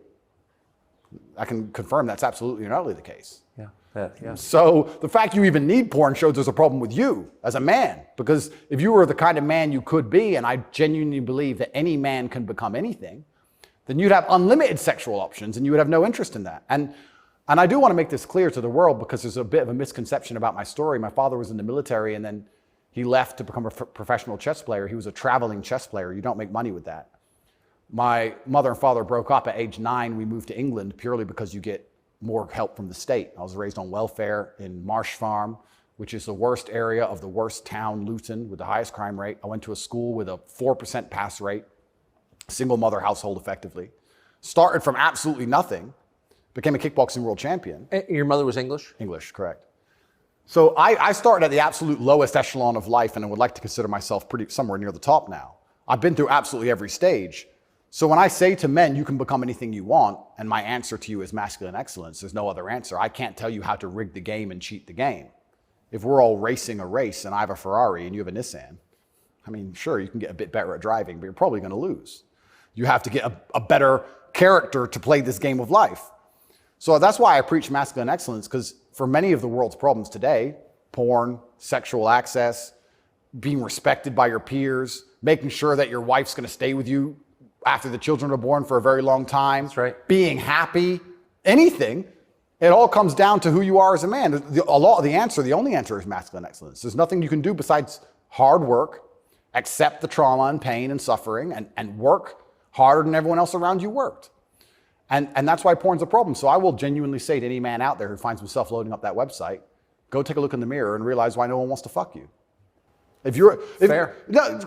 And I said this to guys before, if you were a girl with all the choices she has, would you choose you? Think about it. And if you're honest with yourself, a lot of these guys, if they look in the mirror and go, you know what? No, I wouldn't choose me. Work out why and do something about it. Absolute and utter self-accountability. This is something that's also missing.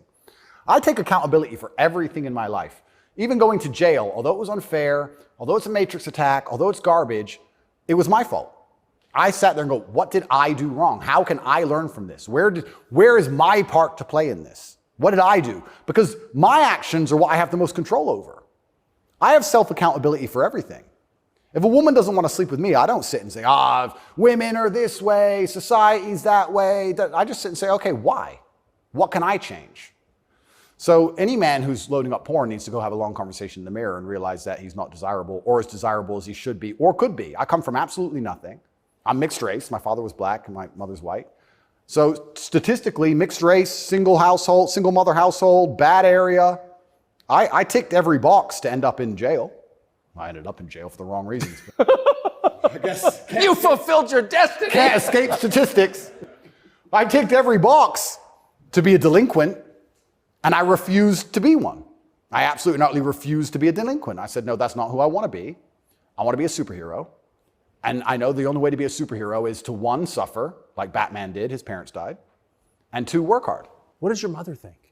My mother's exceptionally proud of me. She still worries because mothers worry. But even when we were in jail, she said, well, I know you're both strong. So, like, she knows she has men. She knows she has, That's pretty great. Yeah, of course. And I think that's what, I believe especially also, I think a man has a duty to his last name. I think we carry the last name. We have a duty to our last name. I am a Tate. I am my father's son. The reason my father is discussed so heavily is because of my monumental success. I keep him alive via my success. I would love to think my son does the same thing. Yes. They will talk about my son in a way where they're so interested in his life path that I must be discussed by extension, and then I live forever. So I have a duty to Tate. I have a duty to my last name. I must perform. And this is what I said to my mother on the phone. I'm a Tate. It's fine. Oh, but the conditions are bad. Yeah. That's life. And even as a man today, you're waking up, you want to load up a porn website. You should have respect for your last name, and you should sit and say, is this who I am? Is this what I do? A lot of this comes down to the things we discussed at the very beginning. Self-respect, honor, dignity. Well, you have no dignity? I have too much dignity for that shit. And a lot of these men have no dignity, no self-respect, and it's all an extension. It extends of why they're never going to be who they could be, and also what they do to cope with that. And yeah, porn is a coping mechanism. What do you think of women? I think women are some of the most powerful people on the planet, firstly. A lot of the conversations we're having, most people don't understand that women are the gatekeepers. And women are the ultimate judges.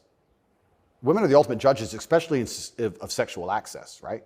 So when I say that maybe 40% of the letters I got in jail were from women, just love letters. Perfume on them and kiss marks. And the traditional masculine role is still respected and loved by so many women. If you were to ask the average woman on the street who hasn't lost her mind what she wants in a man, she would like to be financially provided for, physically protected. I love women. I think they are the most powerful and precious things on the planet. They give life. But I believe that when you love a woman, you should want to protect her and provide for her and take care of her. I don't believe you love a woman by wanting to do everything she says and cucking to her. I don't believe that because I love women, I should have no standards on what I expect in a woman. I don't think loving women is sitting there going, a woman can do whatever she wants to me and I put up with it. I don't think that's loving women at all. I think loving women is saying, I'm going to be the best man I can be. And the only way I'm going to be a good man is with a degree of standard. And I'm going to be the best man I can be for you. And when I say these things, I get attacked for being a misogynist. Because Well, how is that? I think misogynist means someone who hates women. Correct, because I have conversations with women who are, let's say I've done some podcasts with women who are very promiscuous. And I've explained to them that since the dawn of human time in every single society across the planet, promiscuity in females has been frowned upon. Yes, that's true.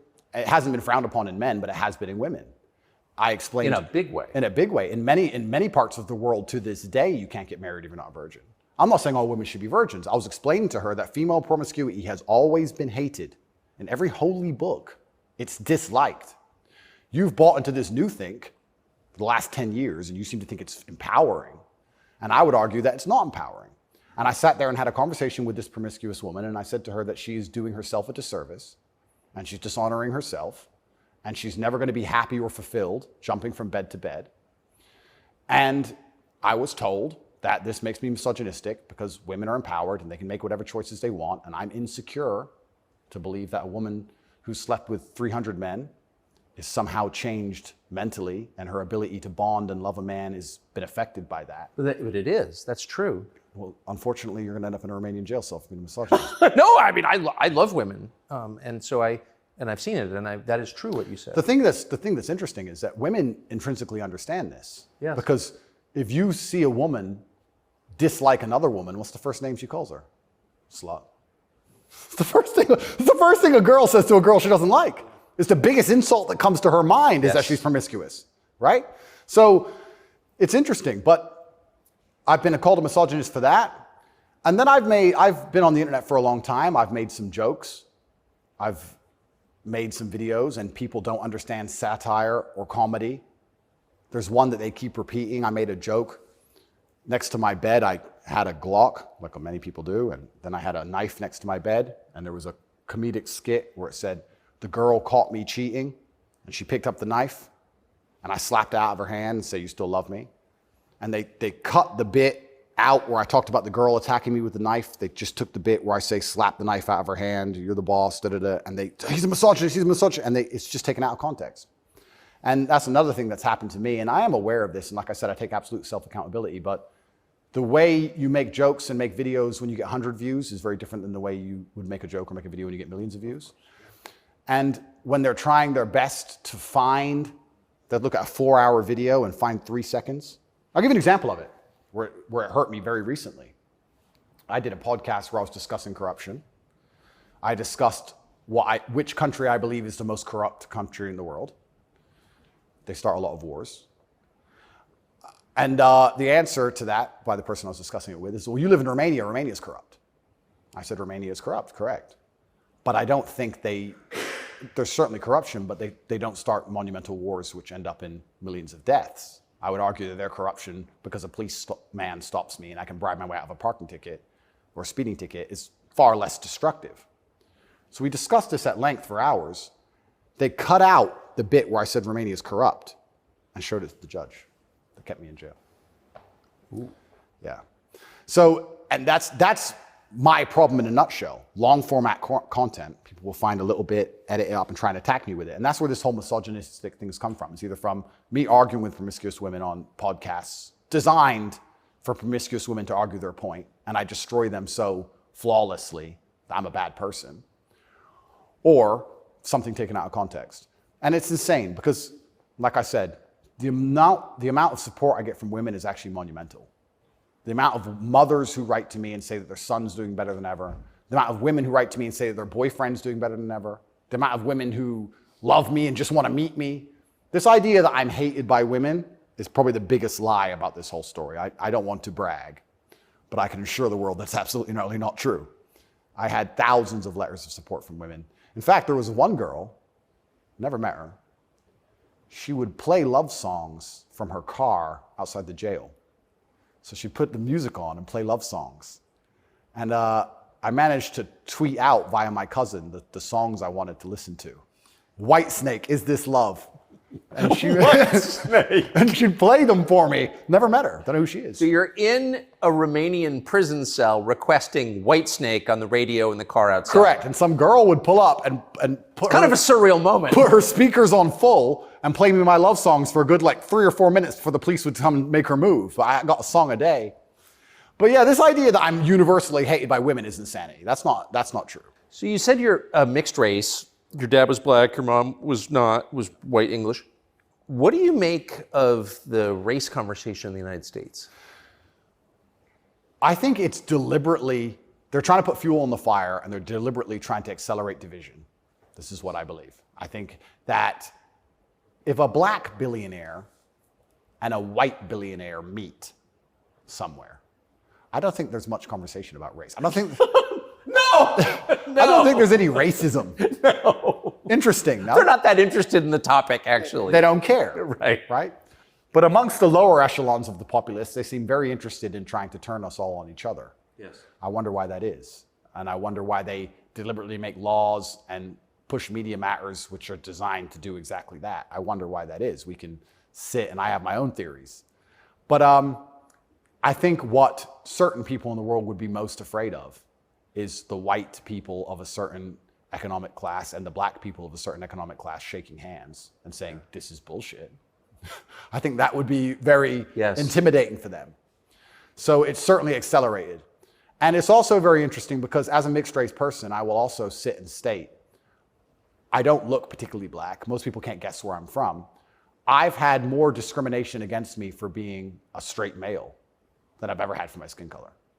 I've had more people look at me or have problems with me purely because of my sexual orientation and my generally masculine essence than I've ever had anybody say anything about my skin color ever. And I'll also say, if somebody has a real problem with my skin color, who cares?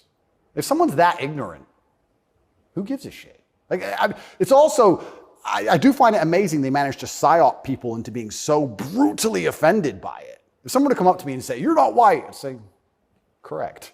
Have a nice day. Who cares?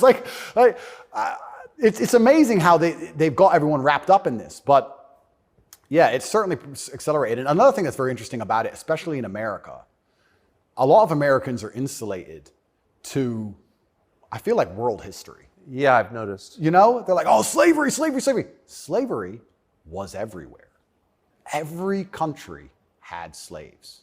Arabs had slaves, Chinese had slaves, Aztecs had slaves. Everybody had slaves. The American Indians had slaves. Everybody did. A lot of slaves. Correct. And they're like, oh, we've been enslaved. Everyone was enslaved. Unfortunately, the world wasn't such a nice place, right? And there's been ethnic divisions in every single country on earth since the dawn of time. There still is in many countries in the world today. They believe this is a uniquely American issue. And I would strongly argue that one, it's completely and utterly not. And two, I think that if you are black, white, Asian, I think if you stand up, self-respect, work hard, try your best, turn up on time, firm handshake, don't make excuses for anything, don't look for an easy way out, no matter what your skin color is, in America or England or any other Western nation, I think you can be extremely successful. I don't think anything's stopping you. That's not the message you get from, say, Kamala Harris, who's also mixed race. Her dad was Jamaican, her mom was Indian. Yeah. But race is really at the center of her identity and her politics. What do you make of, say, Kamala Harris? Well, let's look at why they purport the idea that depression is so powerful and that you can just catch it from the sky and now you're permanently depressed no matter what happens to you and there's nothing you can do about it and you can't improve your life and you can't be a better person, right? It's that self-limiting belief. I think by also pushing this racism argument, it's also very much the same thing. I think if you adopt that mindset, if you wake up and you're a particular color, you're purple, and you believe purple people can't make it, what's your chance of making it? Zero. Yeah. Right? So that's what's so destructive about it. This is what I'll even argue when I argue this point with people and they try and say, oh, but this happens, and they pull out these statistics and all this garbage from the Matrix. I say, listen, even if the world's racist against purple people, the best thing you can do is be such an exceptional purple person that they need you they need you. The only answer is hard work. The only answer is self-accountability, masculine essence, honor, dignity, making your ancestors proud of you because you hold the same last name as them. The answer is the same regardless anyway. But when people like Kamala are pushing this racism agenda, they're trying to say to people effectively, you'll never be anything, and you don't stand a chance of ever being anything. And I think that makes people who aren't anything feel a little bit better about themselves. It's cope. And that's the only fans she has left, are losers who she's told it's okay to be a loser because there's no way you could have not been a loser. And I will argue you could have been something a lot more than that. And you shouldn't listen to anybody who tells you you're not going to be a loser. If someone were to come to me and say, Andrew, you're mixed race, you're from a single mother household, you're never going to be rich. I'll say, watch me. I don't believe you. I don't believe you. Who are you? So everything she's saying is one, wrong. Two, it's destructive to believe in. Three, I think it's her last hope at having any kind of fan at all because she's largely incompetent. I don't think I've ever heard her put a compendious, coherent sentence together. And perhaps also, maybe that's the reason why she leans so heavily on race, because she's not impressive or competent. So she can say, oh, but I'm this color and I did it, instead of actually talking about how good of a job she's doing. Because if you have to discuss that part of her career or that part of her current life path, I think she'd be in a lot of trouble. I want to show you video of Joe Biden's challenger for the Democratic primary, Robert F. Kennedy Jr.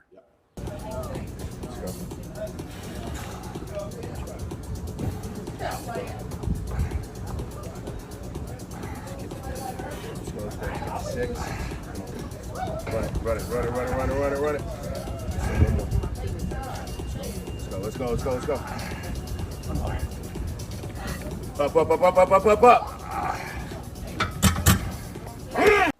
What do you think of him? I think a strong body is a strong mind. I don't think there's anything wrong with a man exercising up until the age he dies. Why wouldn't he?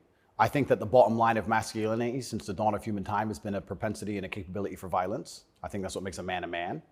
I don't see any possible negative connotation with being in good physical shape. I think that's a fantastic way to show discipline, which is very important in any man who's important, especially a world leader. In fact, I love the idea of an elected world leader being in fantastic physical shape. I think it shows that they're a motivated, disciplined person, and I have a lot of respect for him for that. And I think that in the military, we make it mandatory, right, to be in fantastic physical condition. Yes. So why wouldn't we have it mandatory for people who are in charge of the entire world? I think it's fantastic. The President of the United States seems to be failing physically. As you look back at the country whose passport you hold, at the president, what's your reaction?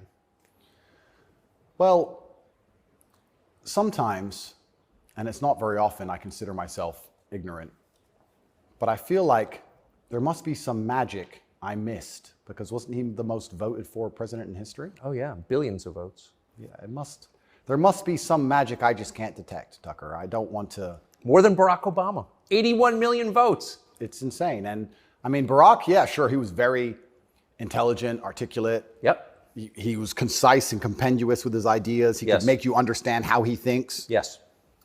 But Joe must be better in some way. I can't seem to see how, and I guess the fault is with me.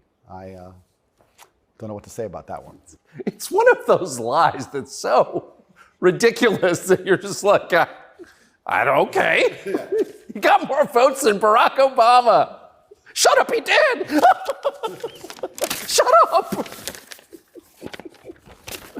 Excuse me. I want to get your take.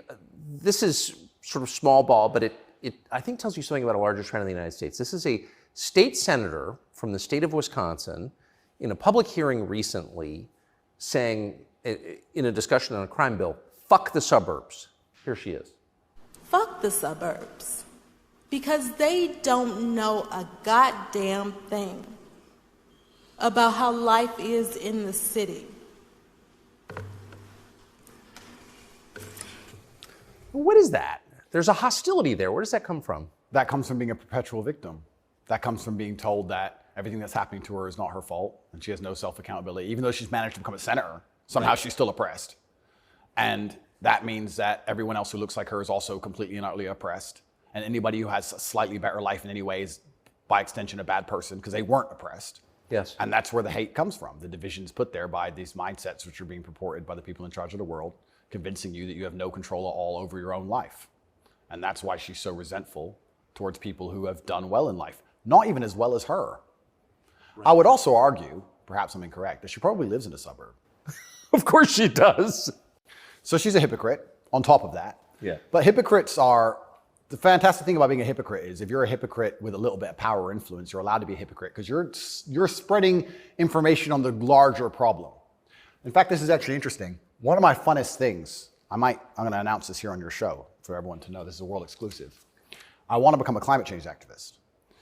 Because when I was younger, people would say, what do you want to be when you grow up? Do you want to be a fireman? Do you want to be Batman, et cetera? And I wasn't sure what would really make me happy. But now I'm ultra wealthy and I fly around on private jets all the time. I think that now is the time for me to become one of those hypocritical climate change activists. 100%. It's going to be super fun. Well, as your carbon footprint grows, your concern about carbon footprints grows. Absolutely. Eat the bugs. Sell your car. How dare you eat meat? On my jet, of course, I have meat, but I'm allowed to be a hypocrite because I'm spreading awareness for the overall problem. It's for the greater good. It's for the greater good. I have to get to the climate change activist meetings.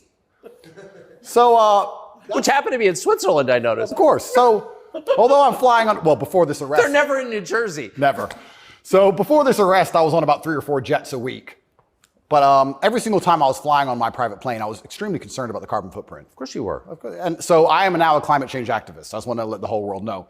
Because once you get to a certain level of power of influence, you're absolutely not really allowed to be a complete hypocrite. So you're allowed to live in the suburb and then tell everyone, fuck the suburbs, and pretend that you're oppressed when you're a senator of the most powerful nation on the planet. Because it's a logic fail on every level. So one of the human activities has got to produce the greatest carbon footprint is, I would think, war, right? I would think so. Diesel-powered machines, munitions going off. So I was a little bit surprised to see Greta Thunberg with Zelensky this morning. What's interesting to me is this. Firstly, I would never kill myself. Secondly, imagine these people are so detached from reality. Imagine going, you know what we need to do? Brainwave.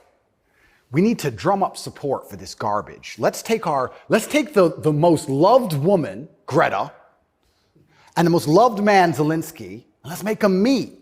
Think about the PR. Let's bring a camera. And imagine people sitting around a table going, that's great. That's going to really make people support this.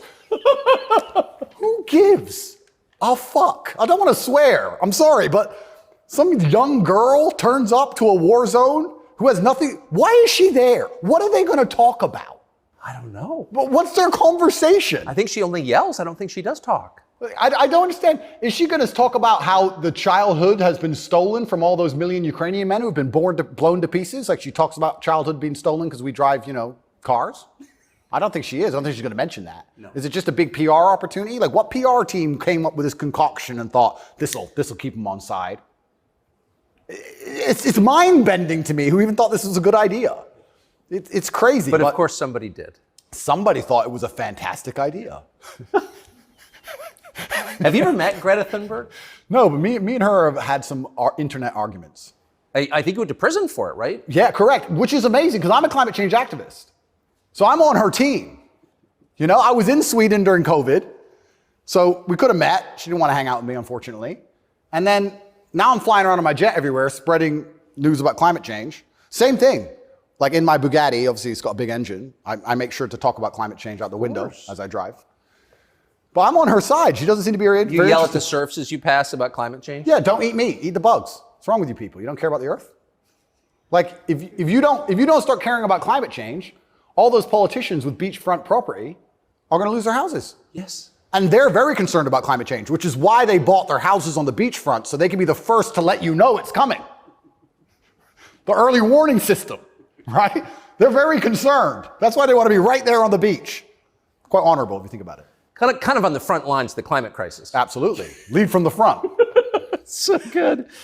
But one more point about this. Sorry to go on and on. No, I love it. But when I say these things, people go, you don't care about the environment. And I try and explain to them, I love nature. You love hunting, fishing, you love Yes. nature. I love nature. Passionately. The problem with all of these things is not that I don't like nature. The problem is that nearly any issue which appears to be virtuous on the planet today is Trojan horsed with garbage. That's the problem. I have no problem with fixing or maintaining or preserving nature.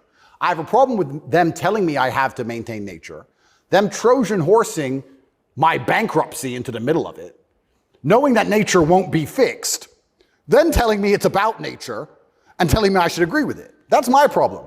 There's nothing left on the planet, no issue, which isn't Trojan horsed with absolute garbage. Yes.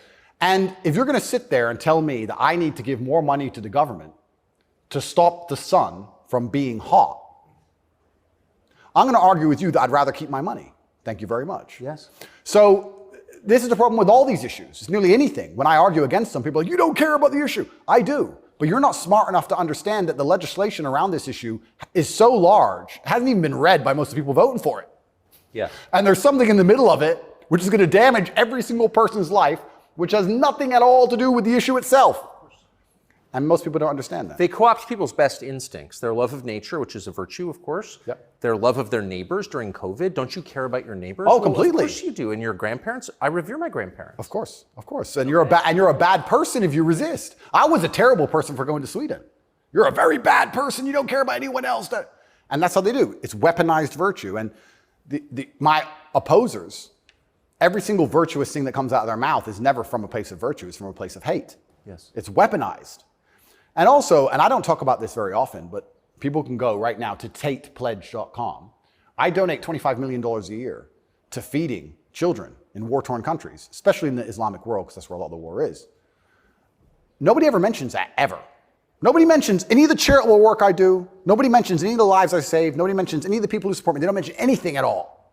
They just come along and say, you're a bad person. And I say, well, if I'm a bad person, let's talk about the things you've done to genuinely benefit humanity, besides sit on Twitter and talk shit. Have you ever done anything for anybody ever? Are you capable of doing anything? Because the things that make me a bad person, right? You don't like me for my principles and the fact I stand up for myself and the fact I have parameters and I say no, everything you hate about me. Those are the things that allow me to even do good in the world. If I was like you, mush, goo, I couldn't even help anyone. If you had to help someone today, how could you even do it? You're broke and you're lazy and you're stupid. You can't even enlighten anybody. You can just spread hate. How is that helping the world?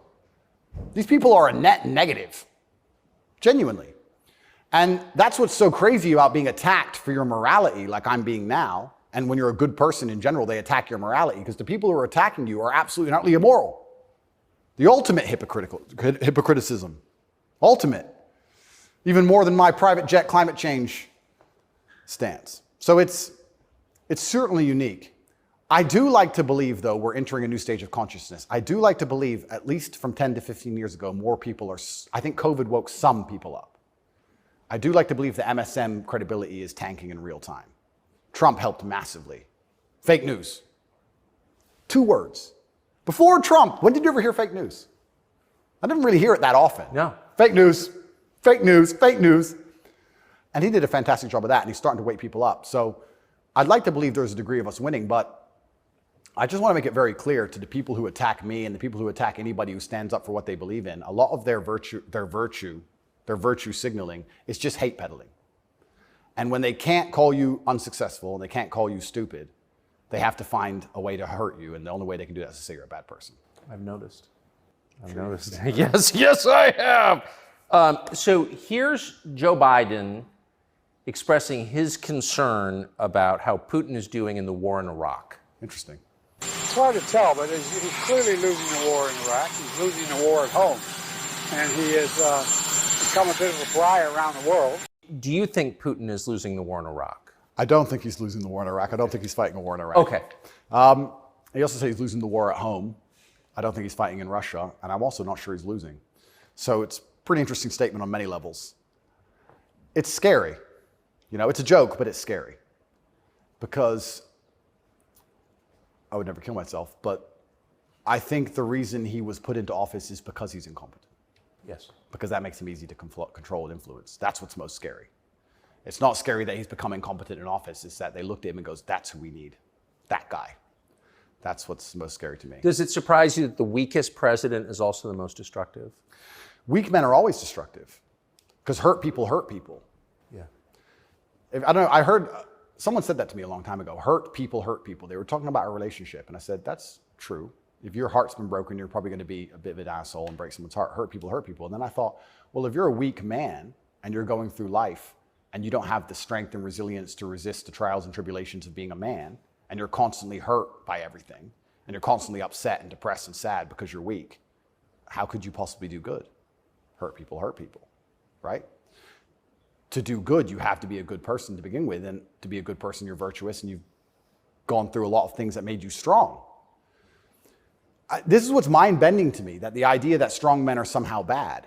And it's the ultimate hypocrisy, because as soon as something happens, especially physically, as soon as a liberal is attacked, they call the police. Defund the police! Call the police. Don't be masculine! Police officer, please. They want a big, strong man with a gun. Guns are bad.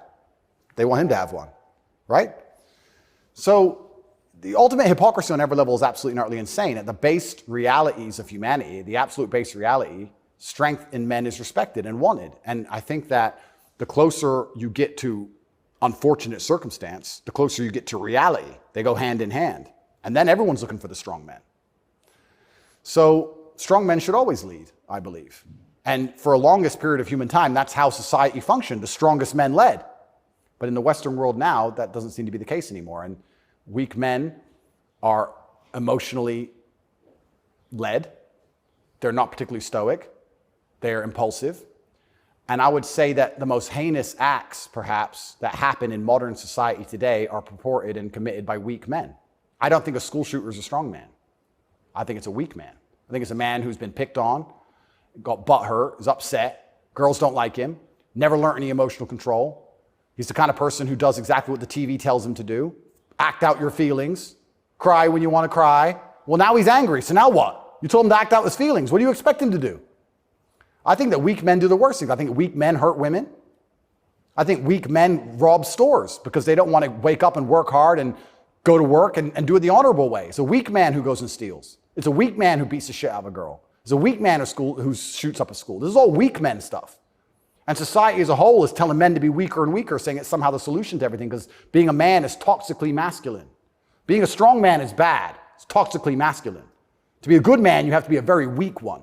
Well, look at the most heinous acts that are committed in society. Show me a strong, honorable, virtuous man of principle who's doing any of this stuff. So weak men commit the atrocities in this world. Absolutely they do.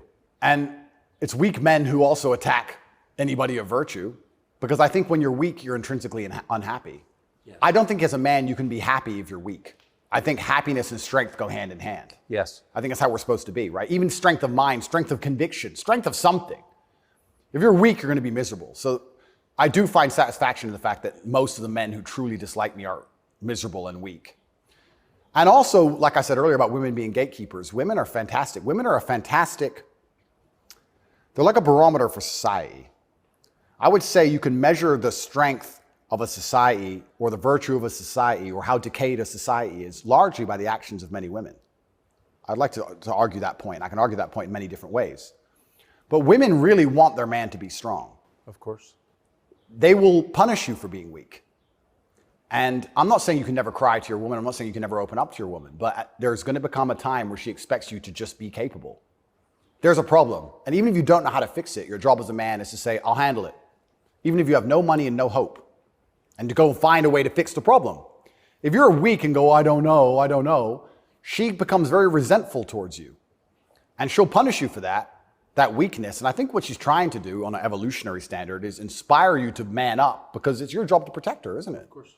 So if she sees you and looks at you and doesn't see you as a man who can protect her, she can't respect you. So every survey of female happiness in the West shows just a straight decline since about 1970 till now. Women are becoming less happy in the West. I think it's very obvious. What accounts for that? How can you be happy when all the men around you aren't men, right? We are the most beautiful union that God has possibly created on the planet. A feminine woman and a masculine man. It's the most beautiful union that can possibly exist. It raises children the best.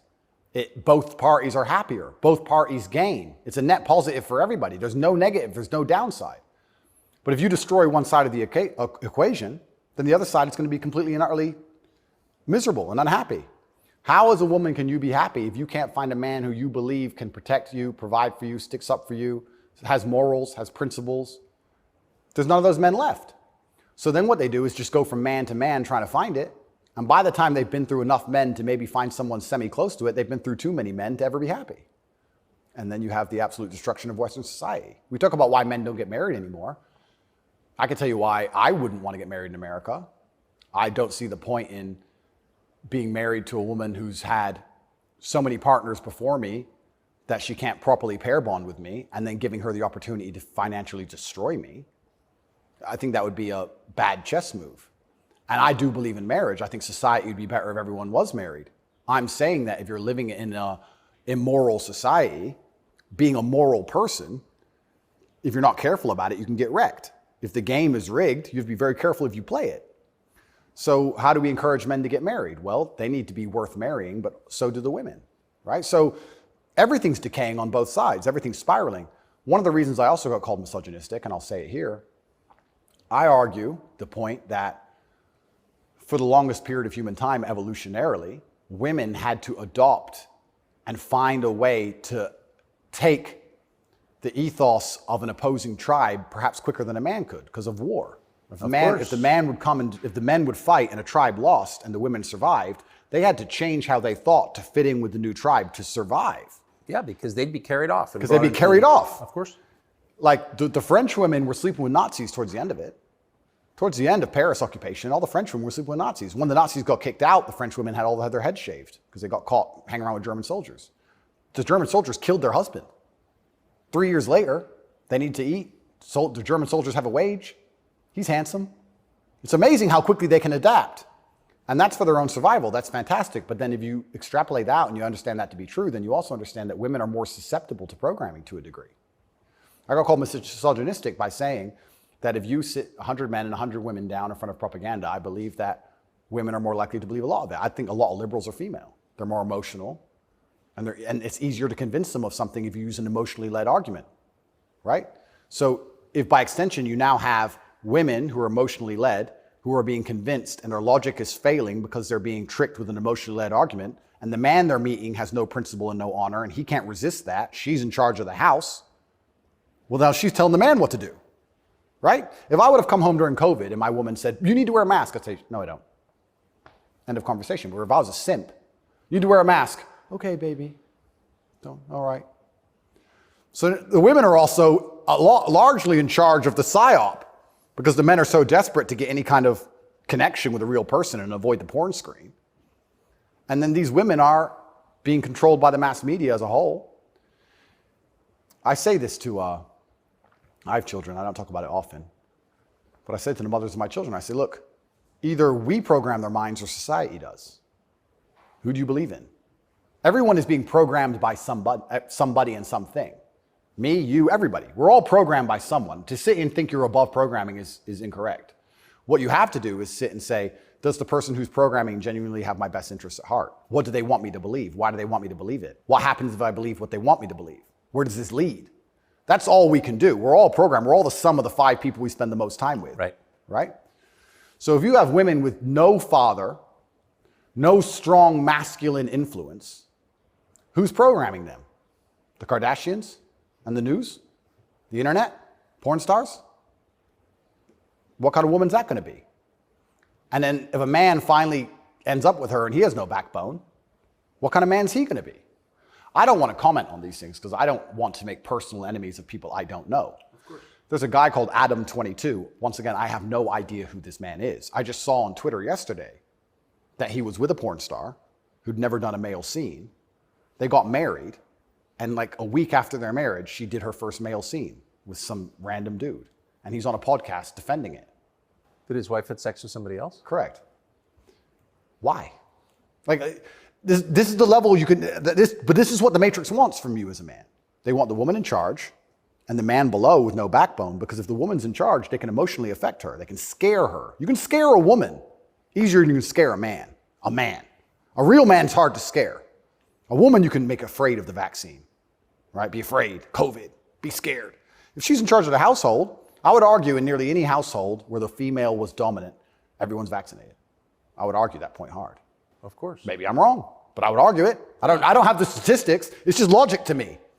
So talk about women being unhappy. What's actually interesting about the female mind, once again, they're going to call me a misogynist, is that when you're an emotionally led person, you're more prone to chaos.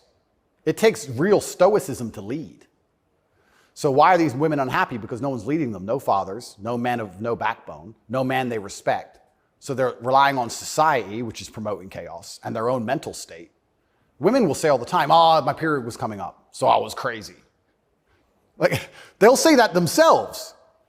So without any kind of hard rock of emotional security, to give her a hug and say, don't worry, baby, calm down, it's okay. When you have no hard rock of emotional security and you leave her to her own devices, she's going to be to a degree chaotic. And you know who told me this? A woman said this to me. A woman said, most women are closer to a mental breakdown than you possibly believe, day by day. I was like, really? She goes, yeah, and that's what I love about my husband. He makes me feel happy and secure and safe. If I'm starting to have a problem, I know I go to him and he makes me feel safe. He's my rock. There's a woman said this to me a long time ago. Yes. So why are women miserable? Because where are they going to get their happiness from? Where are they going to get their emotional stability from? It's not their job. I don't believe it's a woman's job to be emotionally stable. It's a woman's job to do many other very important things that men can't do. More important, they're better than men at a lot of things, women are. But it's our job to be emotionally stable. Women are better than us at certain things. We're better at other things. And that's why as a team, we're so powerful. To sit and pretend we're all the same the whole way through, then why do we even need each other anymore? Well, I don't think we do. Exactly it. And this is why we have birth rates declining, porn, women who are running around sharing one man with no intention of having children, marriage is gone. Like, where do we think this is going to end? And what's interesting about it ends with the training thing, right? Well, yeah, that's the ultimate. No, I'm serious though. If there's no, scrambling the idea of the gender binary, of sex differences, like that is kind of the end point, isn't it? Well, the end point is, men are the same as women, so it doesn't even matter. Right. I can be a woman today, I can be a man tomorrow. None of it matters anymore. I also think a large part of this transsexual movement, I think a large part of it is a deliberate attack on us and our senses because they're trying to convince us to ignore our eyes. I do believe that is a bottom line. I think the bottom line of slavery are your own senses.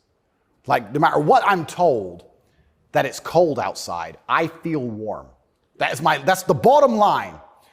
So once they can convince you that your senses are wrong, well, then you're completely open for the slave programming.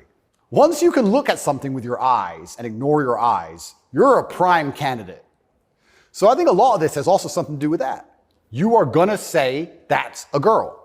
That's what you are going to say because you have to. And if you say it long enough, you'll think it.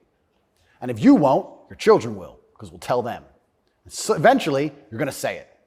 And then it becomes true. Then you ignore your eyes. Now you'll believe anything, right? Till the next thing comes along. Now you'll believe all the people on the jets telling you about climate change. It's all an attack on the senses. This is America's most famous admiral. It's such an important issue for our youth and adults. As you said, some of these laws are actually extending into adulthood. We often say that gender-affirming care is health care. Gender-affirming care is mental health care. And gender-affirming care is literally suicide prevention care. Would that be your view as well? I 100% agree.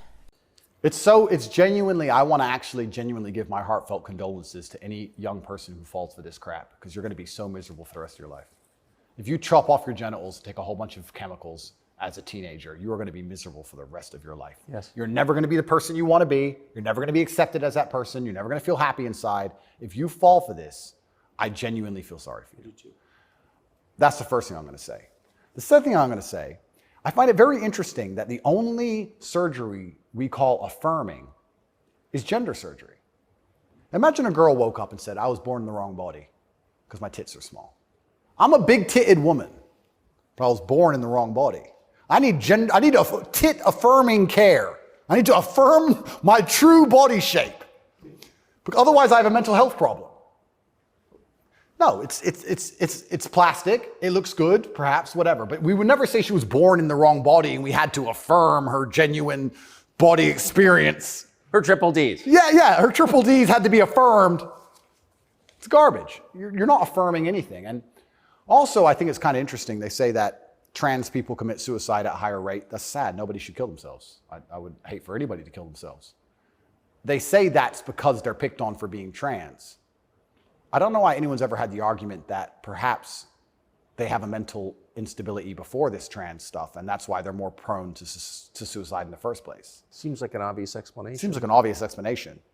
I don't think it's normal for anybody to want to mutilate themselves. I think if someone were to come to me and say, I really want to cut my hand off, I would think they had a mental illness. Why? Don't like it. What do you mean you don't like it? I don't like my hand. I don't want it. I would think that's very concerning. So I really, truly feel sorry for any young people who fall for this. I don't blame them. I think it's a massive psyop. And I think if you fall for it, you're going to be miserable forever. And one more point I'll make on this whole thing I found very interesting. I'm a professional fighter, so I spent a lot of time in Thailand when I was fighting. Kickboxing was big over there. And I've always thought, no one's ever mentioned that Thailand has a bunch of ladyboys, right? But if you say to a ladyboy, are you a man or a woman? She goes, I'm a ladyboy. What's that? I'm a man, but I'm a ladyboy. They don't see themselves as women in the real sense of I am female. Right. They don't want to compete against women in sports. They don't want to pretend they can have kids. They don't talk about having periods. They're like, oh, I'm a ladyboy. It's like kind of like a in between. It's got its own thing. India has the same. Yeah, it's fine. Nobody over there is genuinely arguing that they are actually female. Only in America are we doing that. And that's what's the craziest thing of all. Even if you truly, truly believe you need to change gender, and you truly believe it's the right path for you, and you believe you're not being psyoped, and you believe you're going to be happy, and you believe you need to mutilate yourself, that's all fine. But then to come along with the hubris and arrogance to tell me that I have to pretend you're something you're not, Yes. biologically. That's right. That's absolutely not utterly arrogant. You can't tell me what I have to call you, right? I'm allowed to come to my own conclusions and opinions. And the whole point of being a human is that we've gone through life long enough to identify patterns. Imagine humans didn't identify patterns. One person went and got ate by the lion, you watch it happen, then you go for a turn. Like, no, you work out over time. Don't go near the lion, right? If I look at a person who's 6'4", muscularly built, right, with a big jaw and a beard, my brain and my life experience tells me that's quite often a man. That's Very often it is. very often. That's the conclusion I've come to. To come along and say, no, because I've decided to do X, Y, Z, you have to ignore all of the patterns you've identified throughout your entire life and everything you believe to be true. You have to throw away all the science and your entire worldview and everything about how you view the world. You have to eject that from your brain and call me what I want to be called is extremely arrogant. And if I went through the world and said everyone had to call me King Andrew, they'd tell me, shut up. Why? If they can get called whatever they want, I should be able to get called whatever I want. I want to be King Andrew, #1 savior of Earth, climate change activist. That's what I want to be. And if anybody calls me anything else, they're a bigot. That's what we're going to do. If we're going to go down that path, I'm going to make sure that my title is good. Lord of all beasts of the land and fishes in the sea. The most honorable man who's ever lived. The fastest human alive. Who cares? Doesn't matter that I can't run fastest. It doesn't matter, Tucker. I'm the fastest human alive. You must affirm my belief. I'm the fastest man alive. Greatest man in show business. Sorry, Tucker. Best political commentator there's ever been. Let's just go down this path of insanity. Why not? Walk around with stickers on our head. It'd be great. It'd be fun. The scariest thing about all this stuff is that the world is still polarized to a degree because there's certain places in the world which are too close to baseline reality for survival, for any of this garbage to fly. You think you can go to Tajikistan where people are trying to eat and talk to them about gender and all this garbage? They'll be like, listen, you're a man, this needs doing. Shut up, right? There's no time for any of that. So as the Western world is self-destructing in real time, there are places in the world where none of this crap is happening. So who's going to own the world in 100, 200 years? Like, it's still competitive to a degree. It's still bipolar. There's two sides to the world. I think that when men are men and women are women and we stop arguing about dumb shit, that society overall is more competitive. I don't know how America's going to maintain its influence over the entire planet when it's doing all this garbage. How long can this possibly last? Not long. Not long. It's like the fall of Rome. The fall of Rome, everything became decadent. endless sex and orgies. No one had enough faith in the state to join the army anymore. And people talk about barbarians destroying Rome. Rome was destroyed from the inside. That's what happens. And we're witnessing it in real time. And we have all these problems on earth, and then they want to spend millions and millions of dollars on an investigation to prove that I'm a human trafficker for TikTok. It's clown world. Nothing even makes sense anymore.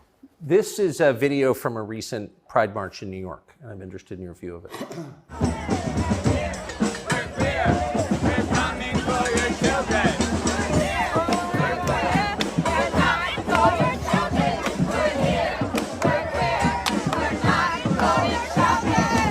So I have a few points on this. The first point is that it is an unfortunate reality, and I'm not going to be called a bigot. I'm going to talk about the reality that the homosexual community cannot reproduce in and of themselves. So for them to have a community into the future, they do need your children. That's how they think. For there to be a homosexual community in 100 years from now, they need straight people's kids, because only straight people have children. So they're telling the truth. That's the first thing. They mean what they say. The second thing is, I think a lot of this is an attention grab by them. I think they are slightly disappointed in how tolerant many people actually are. I have no problem with gay people. I don't care. I'm gay. Cool. I want to get married. Fine. I'm going to wave my dick in your kid's face. Wait a second. Yeah. They push it to a point where we have to react. And then when we react, they say we're bigoted. Children are innocent, and destruction of innocence is one of the most disgusting things on the face of the planet. It's terrible if a child is killed in a war. It's terrible if a child's mind is warped by any propaganda mechanism. They're innocent. What I don't understand is why, imagine heterosexual men walked around naked saying we're coming for the children. Well, someone gets shot. Absolutely. So why is it when For good reason. Completely. So as soon as there's this sexual orientation, they're completely protected. And I think that the whole point of having children as a whole is to instill them with your worldview. I know if I have children, I want them to be like me. We just talked about my last name and how I want them to honor me into post-death. Then I want them to be a representation of me, which means they should believe in my values and my creeds. Why is a group of people in New York walking around telling me what they're going to teach my kids and what my kids should believe? They're not your kids, they're my kids. Right. And that's what's so scary, because children are impressionable and children are raised by the state and the internet, effectively, which is why they want me off the internet. But they'll let a lot of people stay on the internet that say a lot of things. I'll argue that if I was transgender, the American embassy would have told Romania they were bigoted and removed me pretty quickly. I would genuinely argue that point. They would say, no, what you're doing is abusive to the LGBT community. He must be removed from jail. Of course, immediately. Immediately. But because I'm straight and heterosexual, it doesn't matter. We're the class that suffers the biggest bigotry that possibly exists in the Western world today. I would actually argue that point. But they're saying this to be deliberately provocative. They're deliberately trying to upset people. They want to upset you so that when you talk against it, they can call you names and call you a bigot. And also they mean what they say. And it's truly scary. I'm obviously a Muslim. I'm Islamic. What most people don't understand about a lot of the Islamic world is that a lot of these things are outlawed, right? But people say, so gay people can't go there. If you go to Dubai, you will see gay people. If a guy wants to be gay and do whatever he wants to do with a full-grown man in his own house, I don't care. And you can tell. You might have a waiter's gay, whatever, etc. The only reason it's outlawed is not to stop a full-grown man meeting a full-grown man and doing what he decides to do. It's outlawed to prevent it bleeding into society and affecting the culture where the children are affected. That's why it's outlawed. And I'm not saying it should be outlawed in America, but what I'm saying is if you're not going to protect the innocence of children from any ideology, and if the ideology is deliberately targeting children because children are more impressionable and more capable of believing in things which simply aren't true, perhaps a man looking like a woman or vice versa, then that is a dangerous ideology that should be very closely examined. Well, if you're not going to protect children, or if you're going to encourage women to fight your wars, why have a society in the first place? Well, this is another thing. Isn't the whole point of society to protect women and children? You know what's really interesting? I argued this point once. They were talking about how the West is a patriarchy and it's so terrible to be a woman in the West. And I'm like, well, where's better to be a woman then? If it's not the West, please tell me. Pick another country besides America where you'd rather be a woman. It's garbage to begin with, but you're saying, America's a patriarchy and Americans are all misogynistic. And men are so bad and women have been oppressed since the beginning of time. It's always been a patriarchy. if that's true, why don't women fight our wars? Think about it. We can get the women of our country and the women of another country and let them go die in a ditch. And us men can just sit around being patriarchs. Why do we have to go die? Why do we have to go get our legs blown off? No, because we're a patriarchy. Women can go suffer. Or do the women get to stay at home and we go suffer? How is it a patriarchy, right? So that's garbage to begin with. But I think, genuinely, to go back to that point, any ideology which is waking up and saying, our worldview is so extreme, the only way we can truly ensure it exists into the future is to find the most susceptible people on the planet to program and attack their minds, children. I think that that's a destructive ideology and should be very closely looked at. And it doesn't matter if it's LGBTQ or anything else. I think if you sit children down and pump propaganda into their brain, and that's the only way you can get what you want, then there's probably something wrong with your ideas because you're afraid to challenge them with a grown adult. You don't want a fair fight. You understand? They don't want a fair fight. They want to sit with a child who has no idea what he's talking about and tell him that men are women and women are men, and vice versa, and just completely confuse the poor child because they don't want a fair fight against a rational adult. And that's scary. It doesn't seem a huge improvement over, say, ISIS to me. Absolutely. That's how do you convince somebody to blow themselves up? Well, you find a young man, teenage boy, and you program his mind. Exactly. And it's exactly the same thing. They don't try and convince an older man to blow himself up because he's going to sit there and go, well, why don't you blow yourself up? And then there's an argument.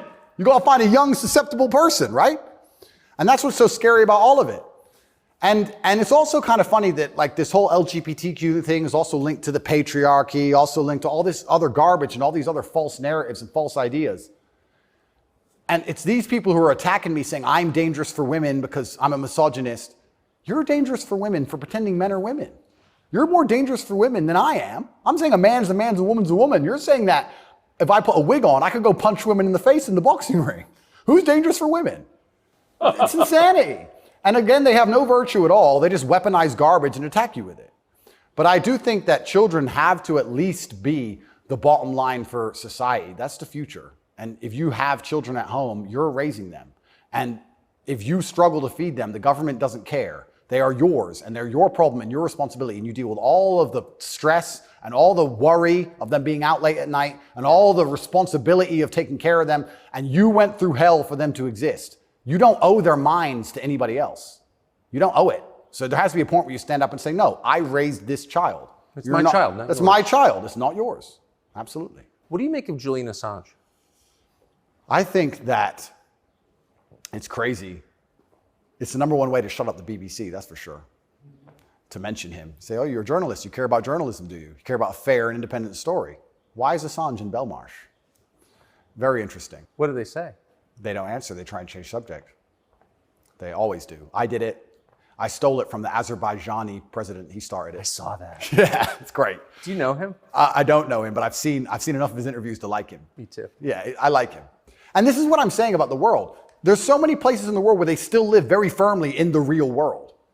All of this garbage is just the result of the very simple, easy lives that we have. Inside the movie The Matrix, which I recommend you watch, the agents say, we tried to create a utopia for the human mind so that your mind is in a utopian state and your body can just be used. But the human mind rejects utopia. We created the world in 1999 at the pinnacle of human civilization before machines took over because the human mind needs struggle and it needs problems. Otherwise, it rejects it. Yes. And I kind of feel like there's a whole bunch of people trying to just find problems and find struggle in their lives because they don't have enough motivation to do something that's genuinely difficult, like, help people. But they can't live in this state of complete vegetation. That's so right. Then they wake up and say, oh, I'm oppressed.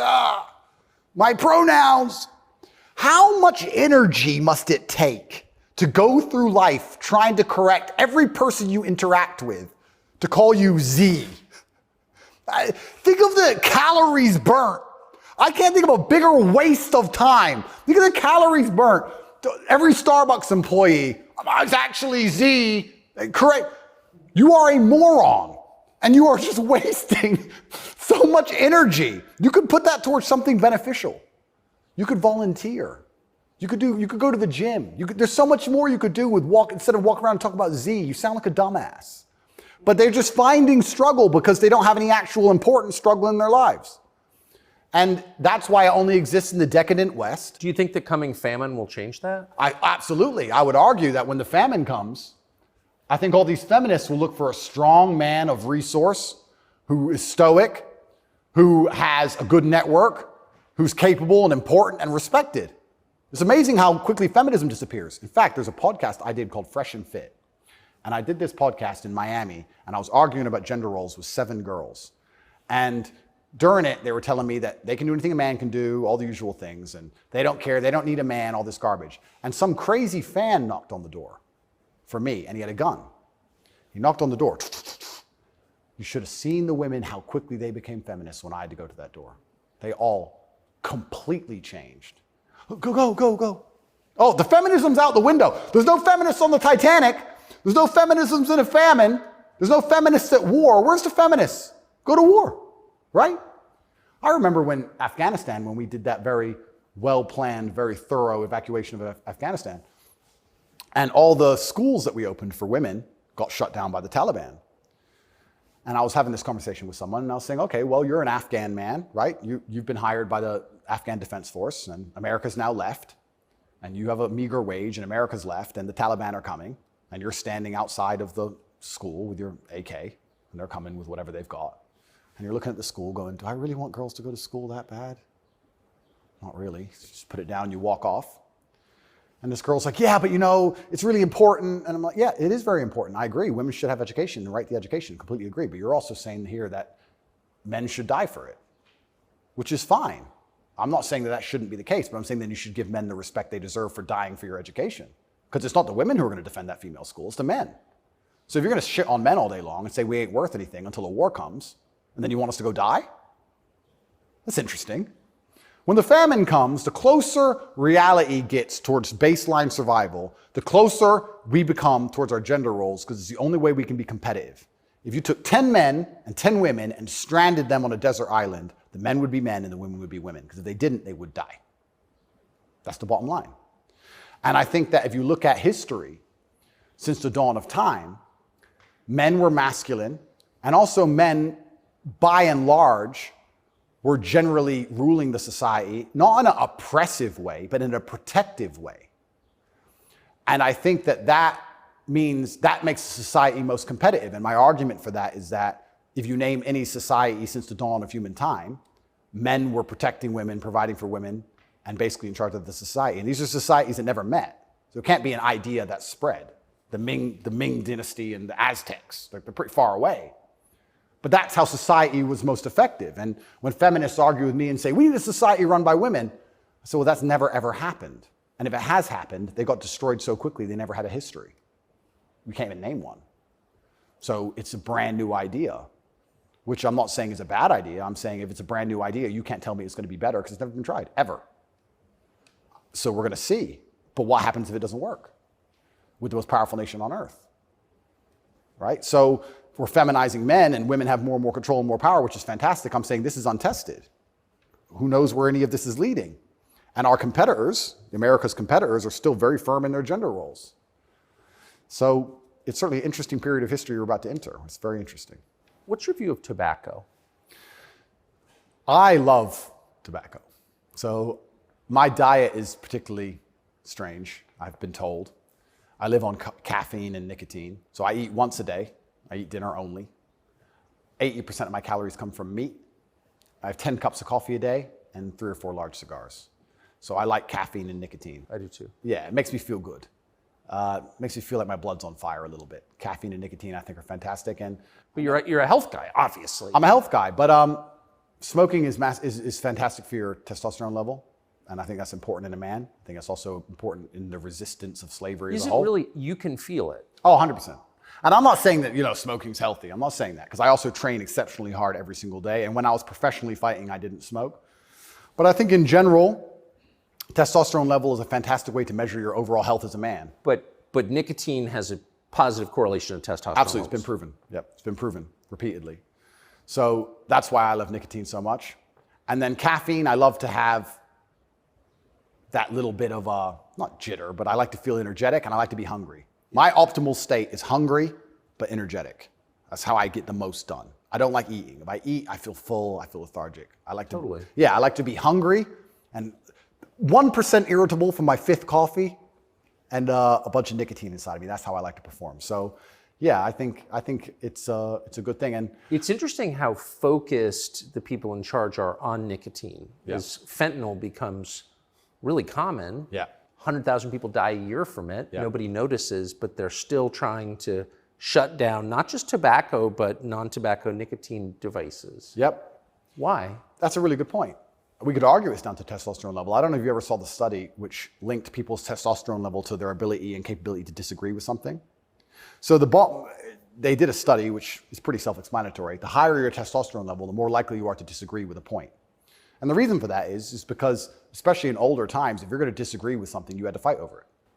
If you're going to say no to somebody or some tribe or some person, there's a high chance that you're going to have to fight that person. You have to defend your idea. If you don't have the propensity or the capability to defend your idea, then why would you go against the ideas of the people who are stronger than you? So reducing testosterone levels make men more compliant and more complacent because we're less likely to say no because we can't defend what we think. Why would we say you're wrong, but we can't do anything about it? We might as well just say, well, then you're right. Might makes right. So reducing testosterone levels in men is something which I believe they're trying very hard to do. And if you read the studies, they're succeeding.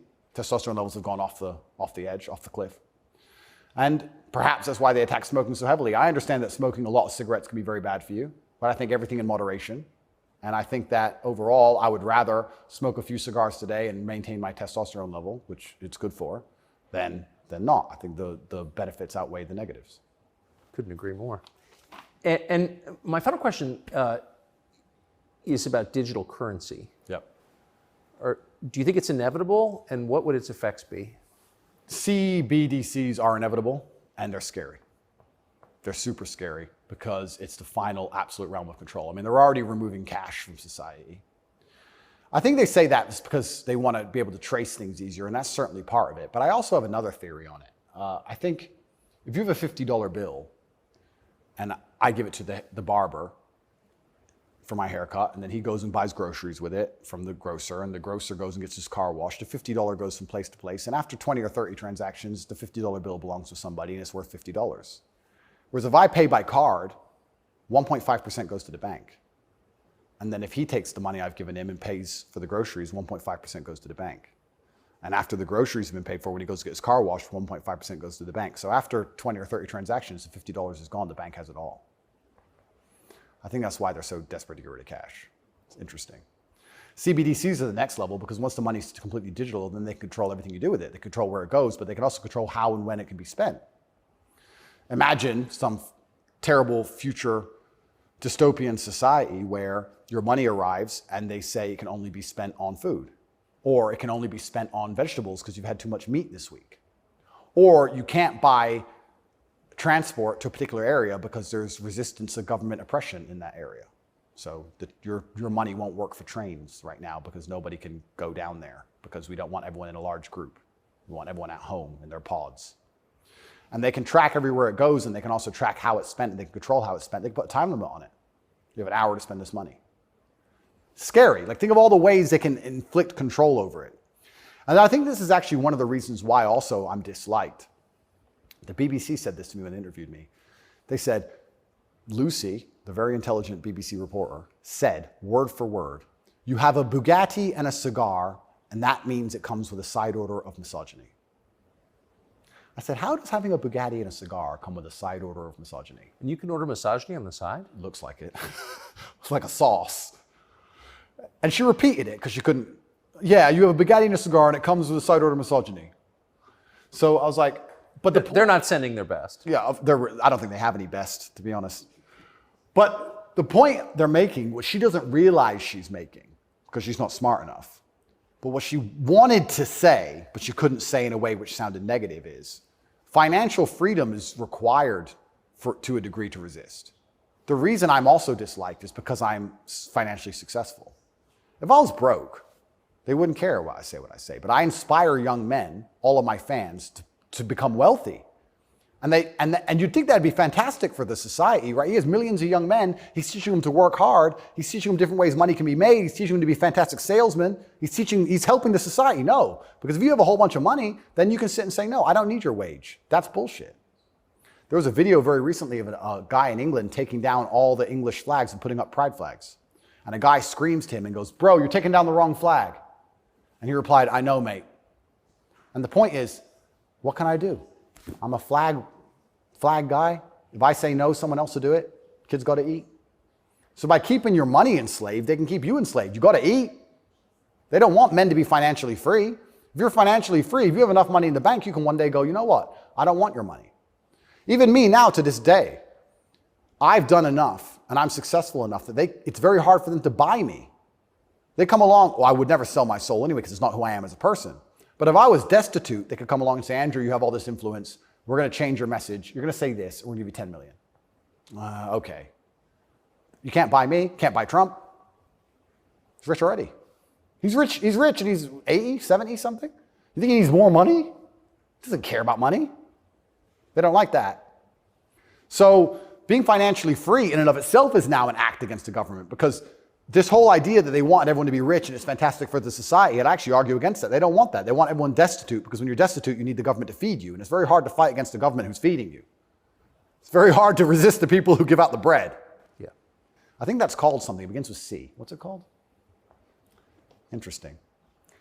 I also heard another interesting theory from a very intelligent person one day, and it was that every government on earth, all of them, in all of their different forms, China, which says it's communist and is capitalist, and all the different in-betweens to the capitalist West, every government on earth is slowly encroaching on trying to become as controlling as powerful as possible. They all want to be as controlling as possible over their citizens. Communism is the end result of the most control a government can have, effectively, or some version of communism. But every single government on earth is slowly trying to get there bit by bit. And the only thing that resists them getting there is the populace and how much the populace will accept. And depending on how malleable the populace is, depends on how quickly they get there.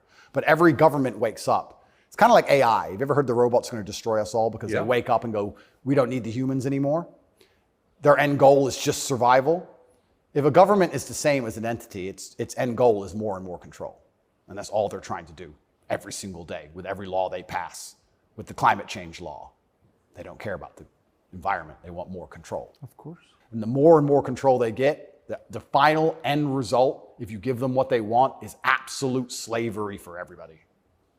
So you have to be very careful, because that is their ideal government. The ideal government is where everyone complies, everyone obeys, everyone's controlled, we know everything about everybody, and it's slavery. That's the only way to get that state. So even making enough money to have an opinion is an act of rebellion. It's crazy. Andrew, Tate. Thank you very much, my friend. Amazing.